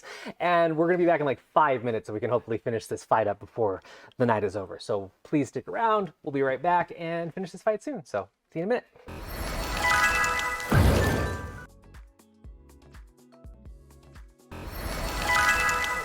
Okay, jumping right back into combat. Half pint just used, actually half pint, nothing changed, right? Nothing changed. Cool. So half pint, little eldritch cannon with a plant on top of it, walks forward, up behind Sani's tentacle, opens its mouth, and fire streams forth from the mouth, kind of enveloping everything over in that corner, including Sani the hag and Cass. Tentacle as well, but the tentacle just kind of flickers in place and it's going to be fine. It doesn't have hit points, right? No. Yeah, it's just the illusion. It would have been sad if it just vanished. Yeah, it's not even like an illusion. It's just a manifestation of raw magic. All right, so this is going to hit the hag, Cass, and Sani. This is fire attack, right? Yes. And we're It's a making dex it save, right? It's a dex save 13. dex save DC 13. 4. Oh yeah, save the Bardic then. 16. Oh wait, I could use Bardic. It's, Oh yeah, it's not gonna. 10, Yeah. So hag succeeds as well. So one fail, succeed. So that's going to be... Oh, that is not the right one. This guy. No. This is that one. 15. It's about as bad as it could get. Sorry, guys. So you take half and you take full. Mm-hmm.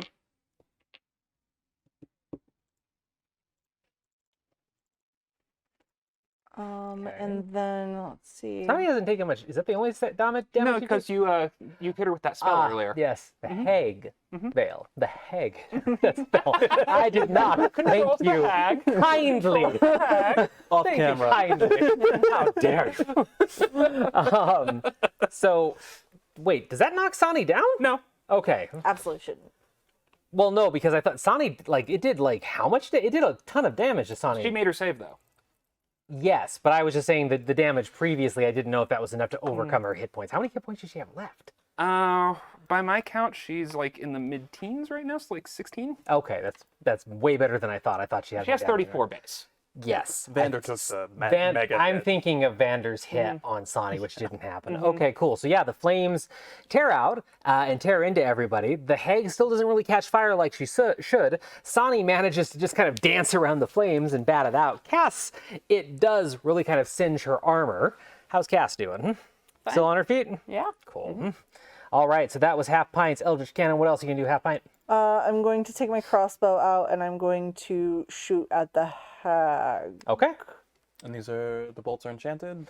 I don't believe, were they enchanted? I did never enchant No, them. they were just yeah, not basic. hers. Yeah, you had the mine? fancy Yeah. crossbow. No, no. But yes, you can take a shot. Take a shot. That's going to be 16 to hit. 16 misses. So aim, fire right over the hag's left shoulder. Oh, wait. I get to add +1 to that, so it's 17. It hits. Yeah. Because it's a crossbow +1 or something. It's a crossbow, but I have that infusion on my crossbow right now. Nice. So yeah, hits. Give me damage. Okay, so it's going to Piercing, be... I assume. Yes, piercing.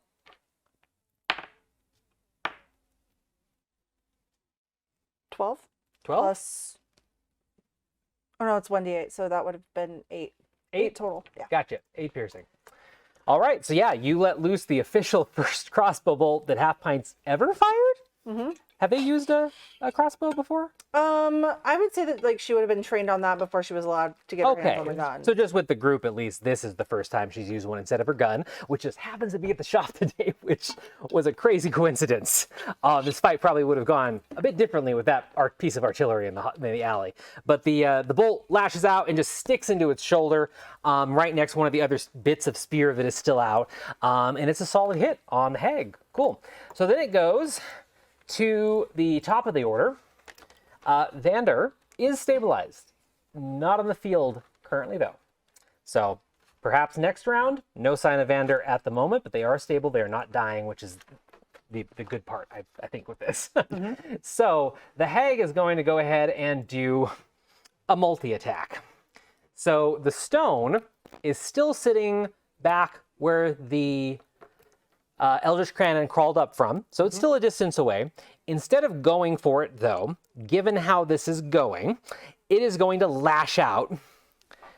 And Half Pint's not near in the tin. Yeah, so it's going to lash out one attack at Cass and one attack at Sonny.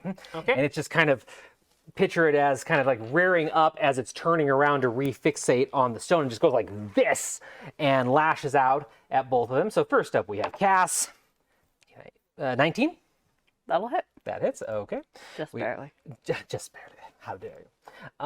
We will go ahead and do your damage first. Oh my god. First time I've rolled like max on that attack at least. And now the DM fails to do math. 16. Oh. 16 slashing, technically, if it matters. It is not a magical attack. Nope. It Okay. doesn't matter. Okay, just double checking. Okay, so that was Cass, and then lashing out at Sonny. My hands haven't touched that. What'd you do? I'm just going like that in case I get questions. There's a picture. Roll the nat 20 and crit you. Ooh. So, so the way that we do this is we roll the house rules. Just double checking because I just read these. No. Focus DM. You roll your regular dice normally, then maximize the critical dice. Okay. So.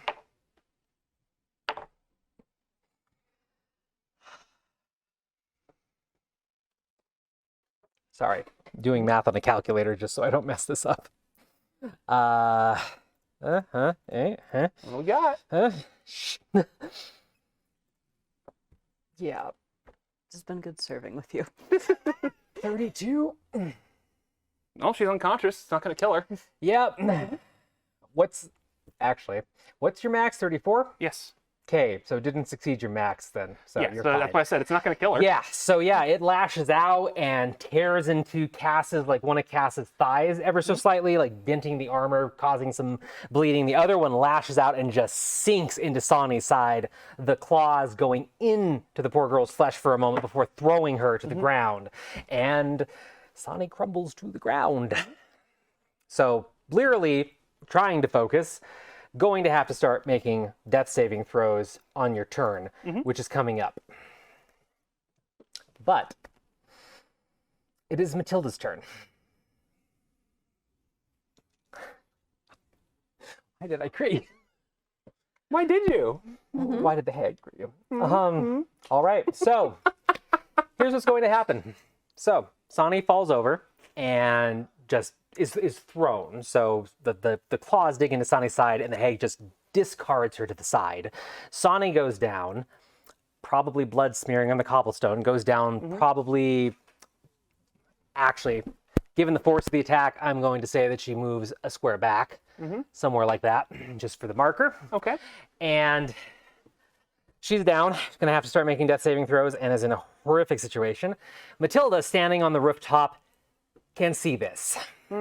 So there is a incredibly brief moment of time holding still for Matilda as she watches this happen. And a moment later, she stands to her full height, weird form, Sani's clothes, everything like that, and just claps her hands together, letting go of the spear on the roof. Sparks kind of fly around her hands. The purple smoke swirls around her as she steps through back onto the battlefield, using her bonus action to teleport. And oh, it's not going to matter anyway. She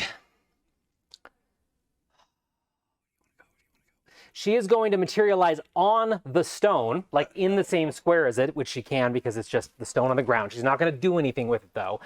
And she's going to brace herself best she can, which is she's still managing to stay on her feet. But so you all see from your vantage points the swirl of purple smoke appear on the battlefield. Matilda staggers out of it again, barely standing, as you hear explosions in the distance. As they're fighting in the streets, the guards, fighting with something in the streets, legitimately. You can hear sounds of turmoil nearby. Nobody has come down the entrance to the alleyway yet, but you do hear fighting and noise in the distance. But Matilda steps through this swirling, magical purple face smoke, staggering, knees ever so slightly bent in her horrific state that she's in. And with incredible purpose, staring at the hag, she takes her hand, and instead of putting it over the ground like you've seen her in this fight, she's going to move the hand up over her chest like this and let out a horrific blood-curdling scream as she uses whatever she's doing to get those spears and begins to rip one out of her chest as her flesh, which is light blue at the moment, semi-transparent in spots, she yells and screams, and the spear just manifests yet again, comes about this far, and then she grabs it and yanks it out. And then with her last effort, staggering, she pulls back this translucent blue spear, little bits of purple blood in it, it looks like, and she throws it at the hag.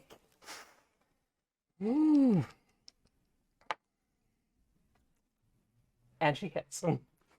So, It would have been really dramatic if it didn't. yeah, that's what I was, it's because it's, yeah. So, Matilda, you all witness this being in such horrific pain as she does this, throws it. As it connects with the hag, it, based on where the hag is, it sinks into like its side. So it sinks in just a couple inches like a spear normally would, quivers, and then rushes forward, a lot of it probably going into the hag and the other like tendriling out around the creature. Matilda crashes down to her knees on the cobblestone, barely staying up at the moment, and you see her hands go out into the air like she's grabbing something, and then she twists them and tries to pull them apart, and a look of horror goes across her already very emotive face with the amount of pain that she's in and the effort that she's in, and she can't move her hands, and it looks like she expected to be able to move her hands.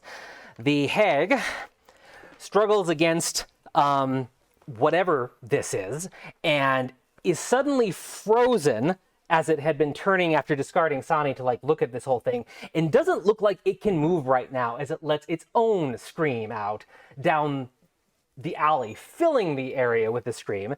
Matilda is locked in this battle with it, and looking at, I mean, Cass can't see her, Sani's down, so looking between Half Pint and Gaspard, she can't even talk, and you just see these like neon pink aqua eyes like look at Half Pint, then look at you, and just goes, and you think she's saying kill it or something to that effect as she's down like that, and then it goes to Sani, who needs to make a death saving throw.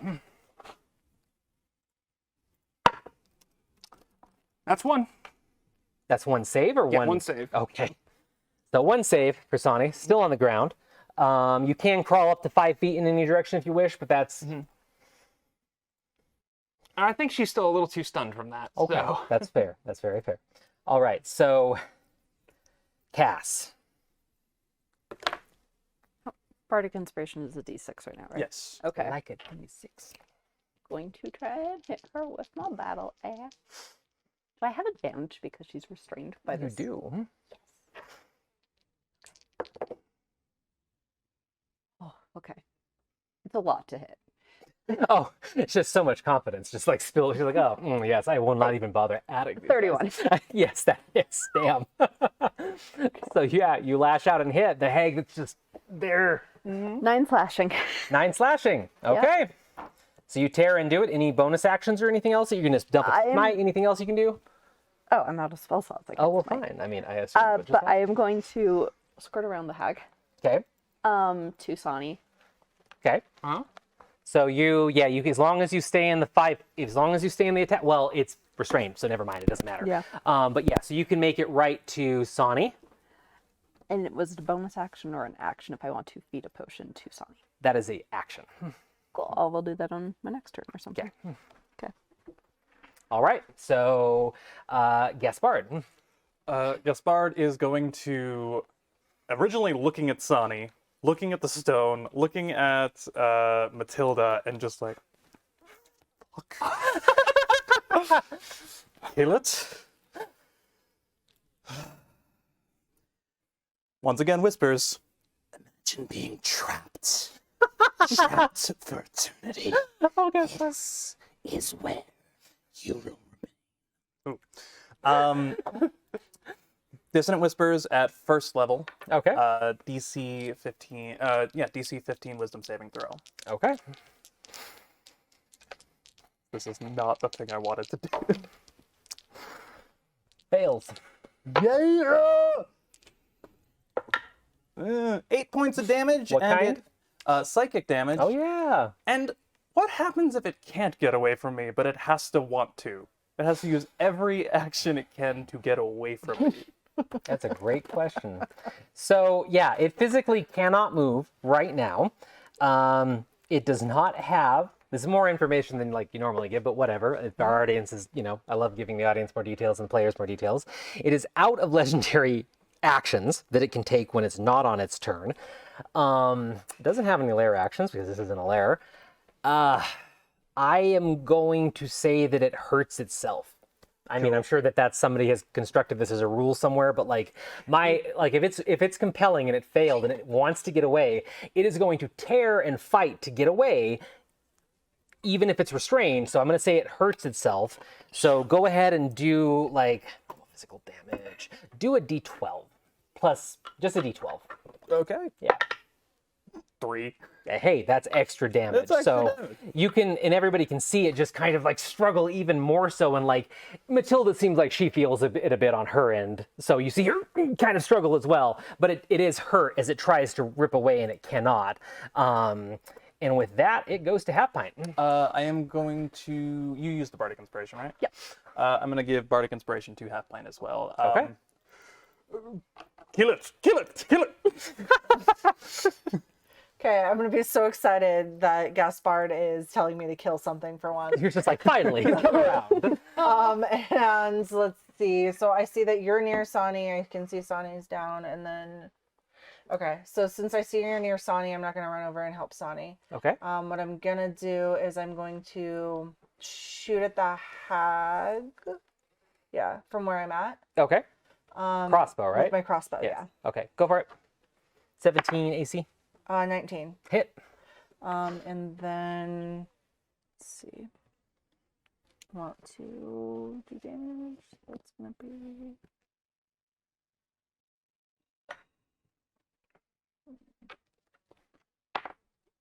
6. 6? Yeah. And 6 piercing again, right? 6 piercing. Okay. All right. And So- then my sorry. flamethrower still has 15 feet of movement, right? It does have 15 Is there feet. any way I can finagle myself so I don't hit anybody in my party? Yes. So I believe you should be able to just move it like that. Okay. Like right up against it. And because it has to, yeah. in front of it.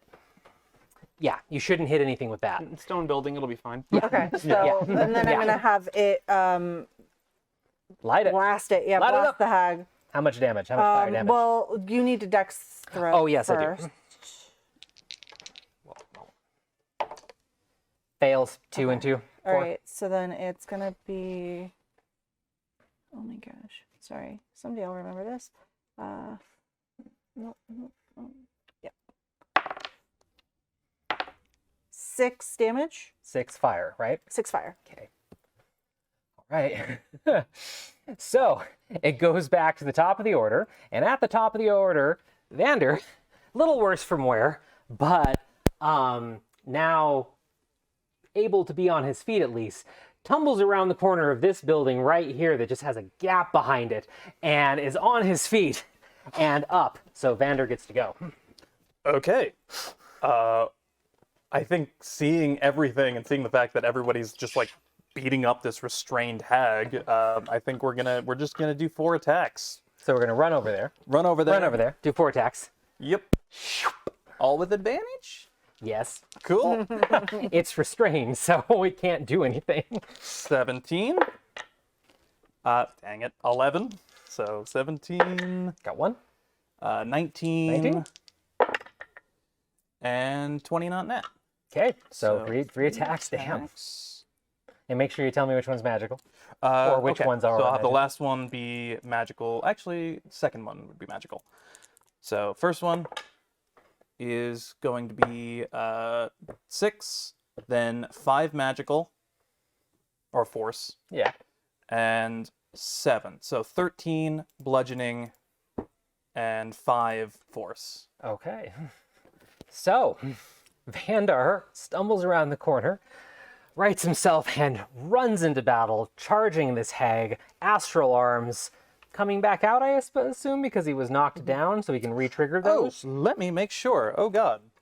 Sorry, I just thought of it, too, as I'm doing the description, and that gave me the, like, oh, wait a second, he wouldn't have the arms anymore. He wouldn't be able to do... Is it not Didn't more? he still have chi?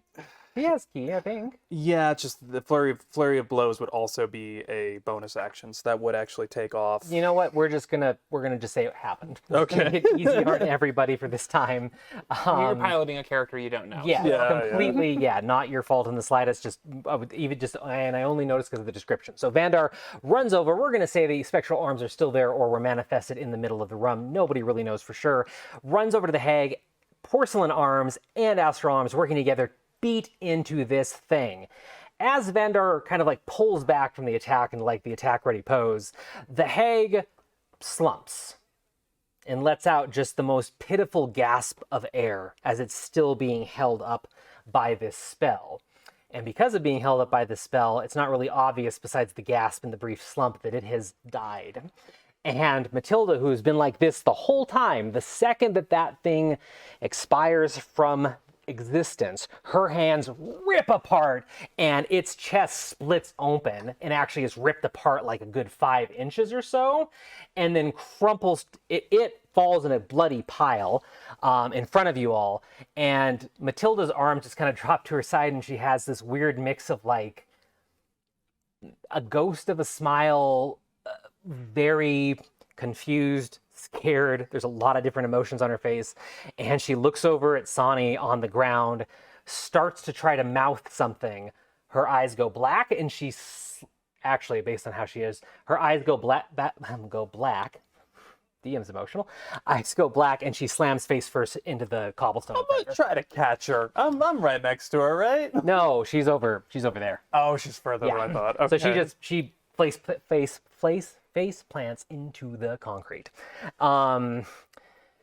As everything falls quiet for a brief second, at least in the alley, you all can definitely hear that there has been a big fight going on out in the street.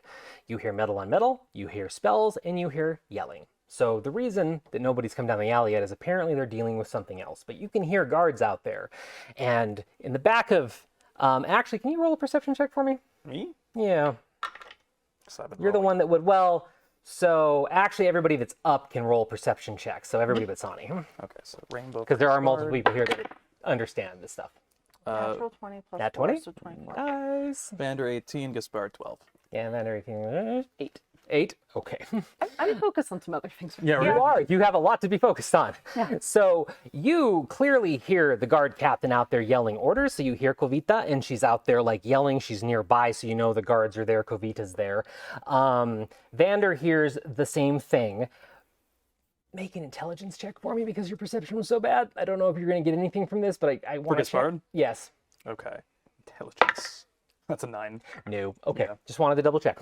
And then, yeah, it is out of initiative order. The hag has been dispatched. What are you guys doing? Sonny is actually trying to wave Cass off because she saw Matilda fall over. No, go. Go. Yeah, I think I'm gonna smack Sonny like She dies. and give her like 5 points of healing from lay on hands. You can do that. And then I will run to Matilda and give her the other 15. Okay. So, Sonny gets 5 healing, so that'll stabilize Sonny, take her out of death saving throws, and just make breathing a bit easier again as she's still on her back. You rush over to Matilda, and as the first person there, before you even do the lay on hands, Cass kind of just has to take in what she sees because Matilda is face first in the ground. Her previously just like kind of flowing blue hair seems very watery and doesn't really have too much of a hair texture to it right now. And it looks like she's a shapeshifter that is not holding its shape for some reason. So she's still got Sonny's clothes on and everything, but her hair, as you watch, kind of turns right back into what you expected of Matilda's hair, and her whole appearance in the clothing changes back to that of the blue Eladrin that you originally met. And I assume that, you know, as you're taking this in, you're still going to slap the lay on hands on? Yeah. Okay. So you slap the lay on hands and try to give Matilda some healing. You don't really know what's going on because she doesn't start breathing normally. You think she's raggedly gasping for air, and her body flickers again. And again, you see like the liquid hair spilling out onto the concrete. And then it snaps back, and you don't know what's going on right now. Hey, how you doing? You feeling okay? No response. Sonny, what's going on? Sonny, I think, is still like Yep. just start trying to stumble her way over there. Yeah. And I mean, you had some healing. You're still in a lot of shock, a lot of pain, so you can get there in just a second. Half pint, Gaspard, anything? I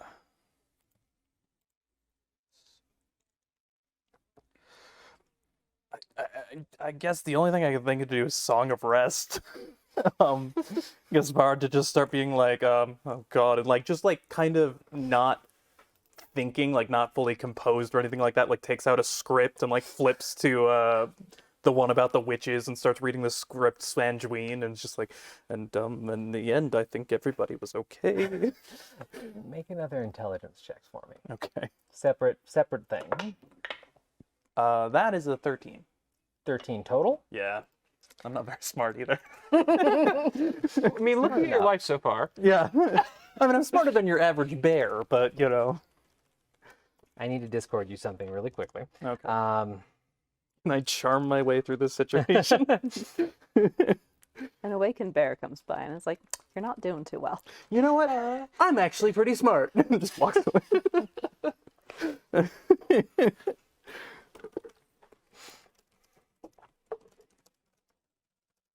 I mean, it sounds like that bear was kind of an outlier in comparison, so.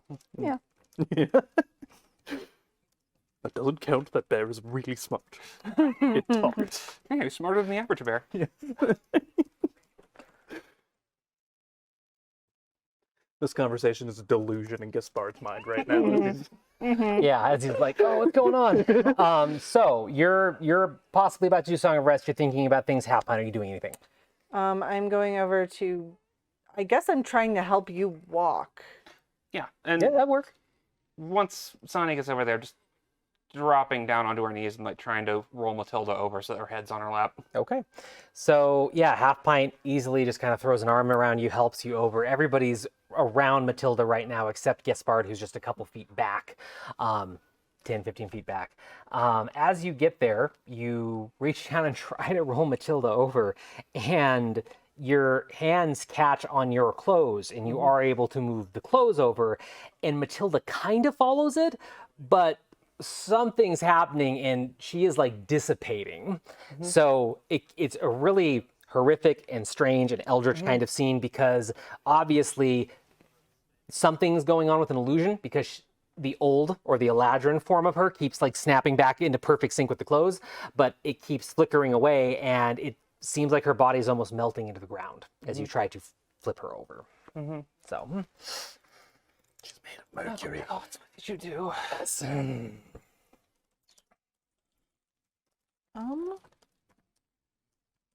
That doesn't look good. I don't know that we can do a whole lot. I'm not really sure how we could fix this. Is she dying? you can't really detect signs of life the traditional ways right now, because there's not really anything to get a pulse off of as far as you can tell, and there's not been breathing since you came over. But this also isn't something that you learned about or haven't really encountered before. I'm going to try spare the dying. Okay. You feel a hand on your shoulder. No, that's fine. You're really stealing my thunder here, you know? I thought this was kind of an important... Damn it. And, Gaspard reaches their hand into the goo, and you see this, ugly character that Gaspard has been for the entirety of the fight of this cultist, shift back into Gaspard's shape that you've known.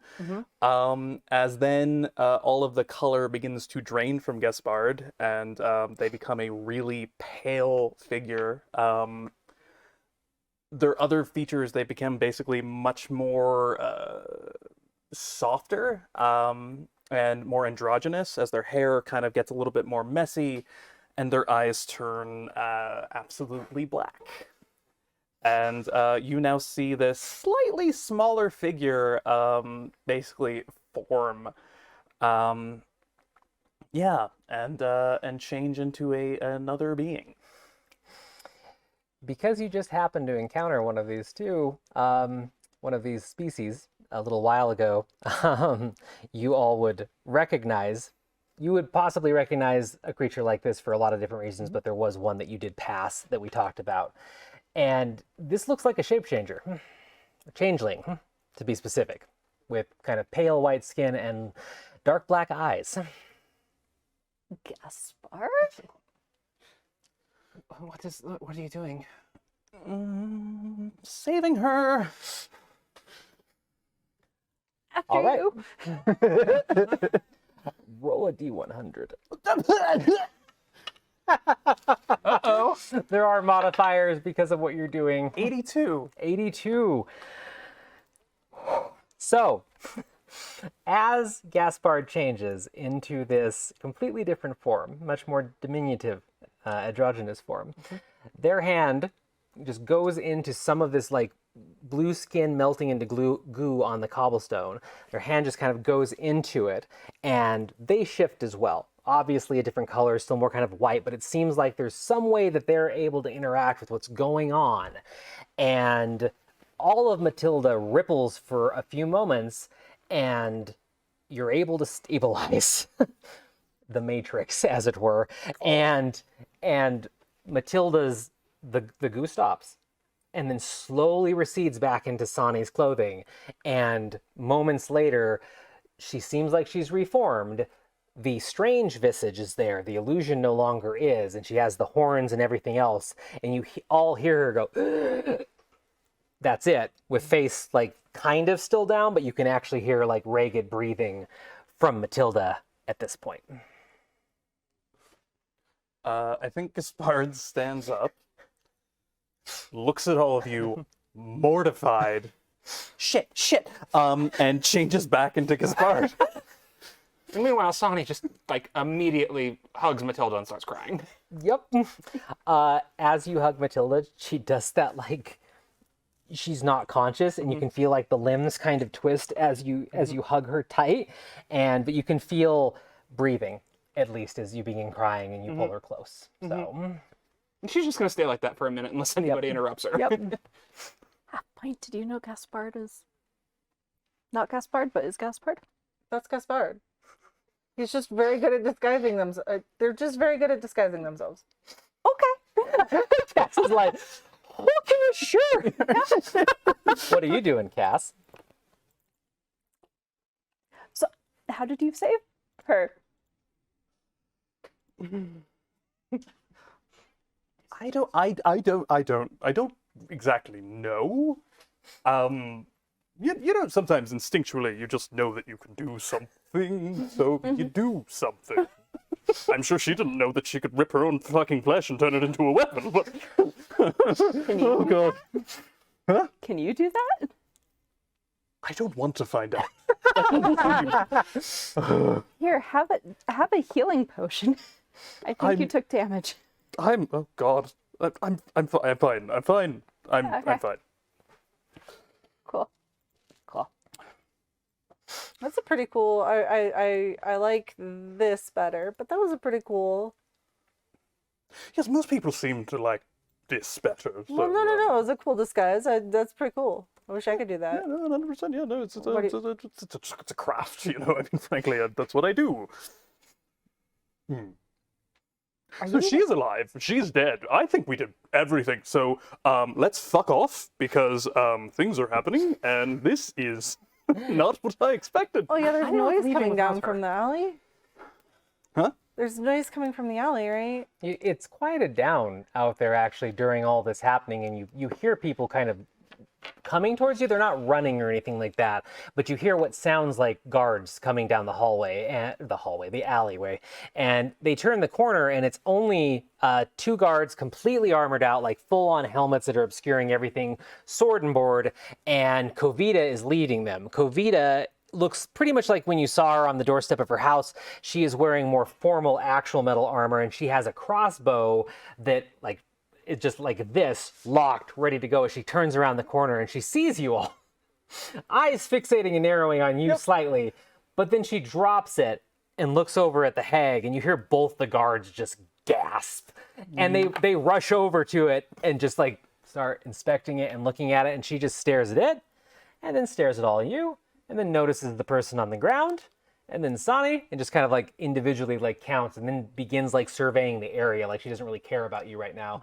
But eventually her vision goes back and she goes, "What have you done?" This just in, we saved the day.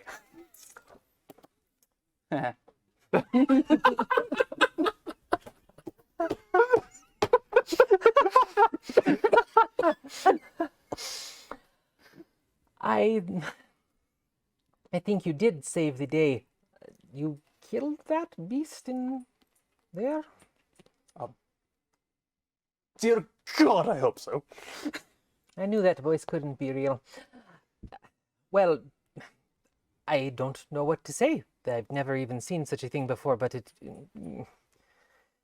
we have been dealing with, I assume, its compatriots? Something? Masters? When the building, whatever happened to that, happened to it, the street became flooded with these men that you were asking me about in the robes. And they decided to keep us from entering this alleyway, and were attacking citizens left and right. We thankfully were able to dispatch most of them, not without some losses. Are you all right? Silently, I'm looking at all of you guys. We're fine. A little beat up. Really beat up. Oh. But we are all alive and together. For we are the champions of Orashire. She kind of... Cassie's just gonna bump against the wall and be like, I don't know what I'm doing. Champions, I mean, if you killed that thing, you might actually be champions of Orashire. We can get clerics back here. She specifically looks at Sonny and Matilda. Are you sure you're all right? I'll be fine. Covid is just like a mix of like shock and appreciation and a lot of things, and Where's Dwarf Man? not here. No, Or are no, you I'm asking? Covita. Where's Dwarf Man? Dwarf man? Dwarf Man, who owns this building? Where's Dwarf Man? Oh, Khalil. He went home some time ago. Where is that? I don't know where he lives. I can figure out really fast with the guards, most likely by looking at the records, but I don't know where he lives off the top of my head. But I'm guessing wherever he is not actually there right now. All of these men that were wearing the robes and selling people the services that you came to my door about, shy man,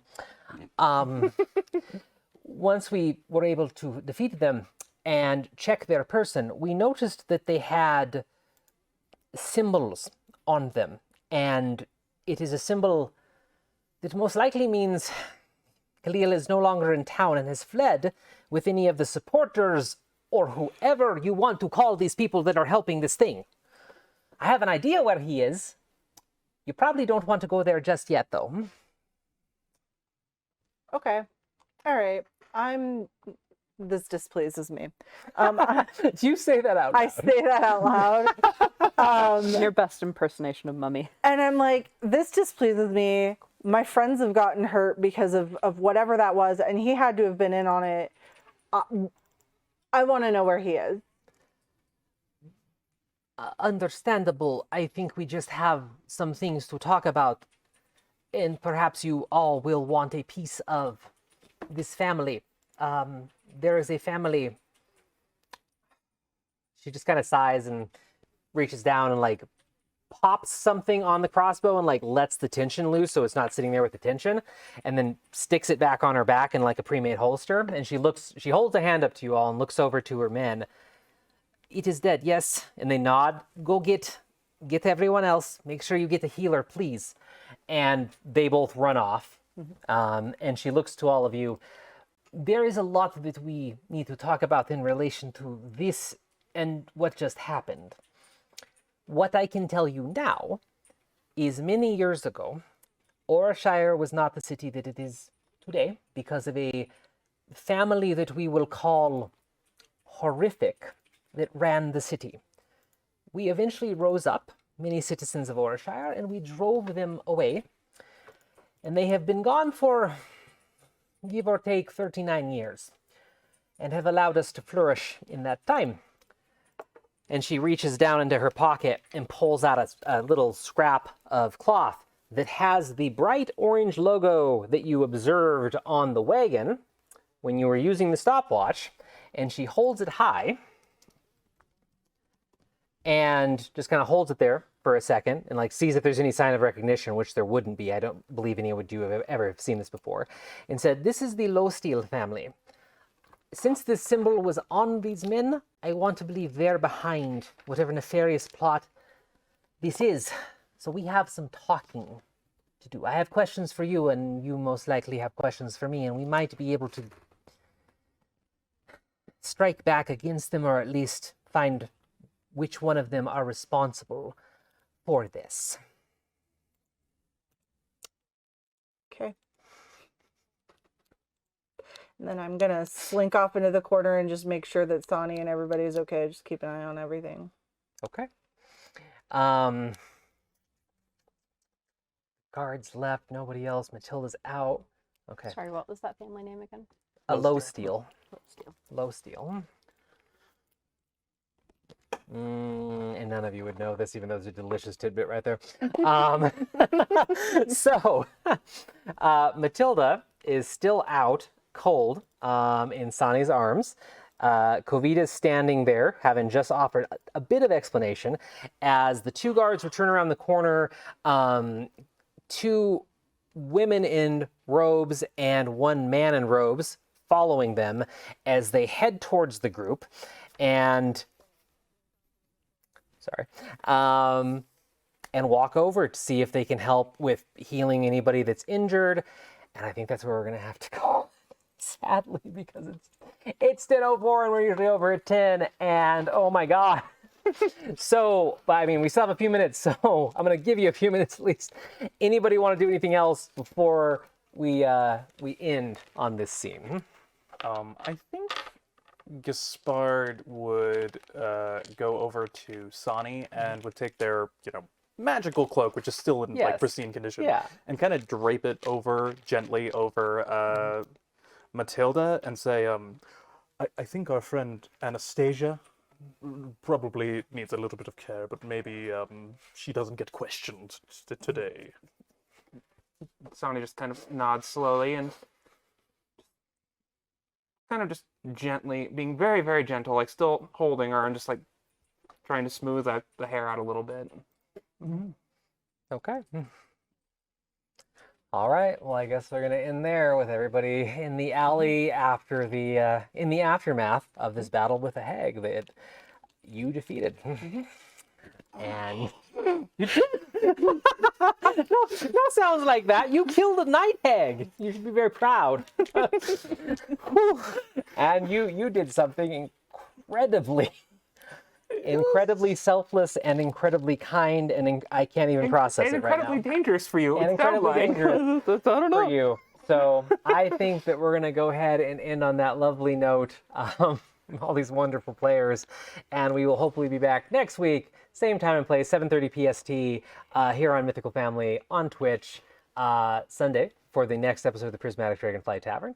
If you enjoy what we're doing here on the Prismatic Dragonfly or Mythical Family in general, because reminder, we are just one piece of Mythical Family, and Mythical Family is doing a lot of cool projects, including opening like a community makerspace center here in Reno, TBA sometime soon.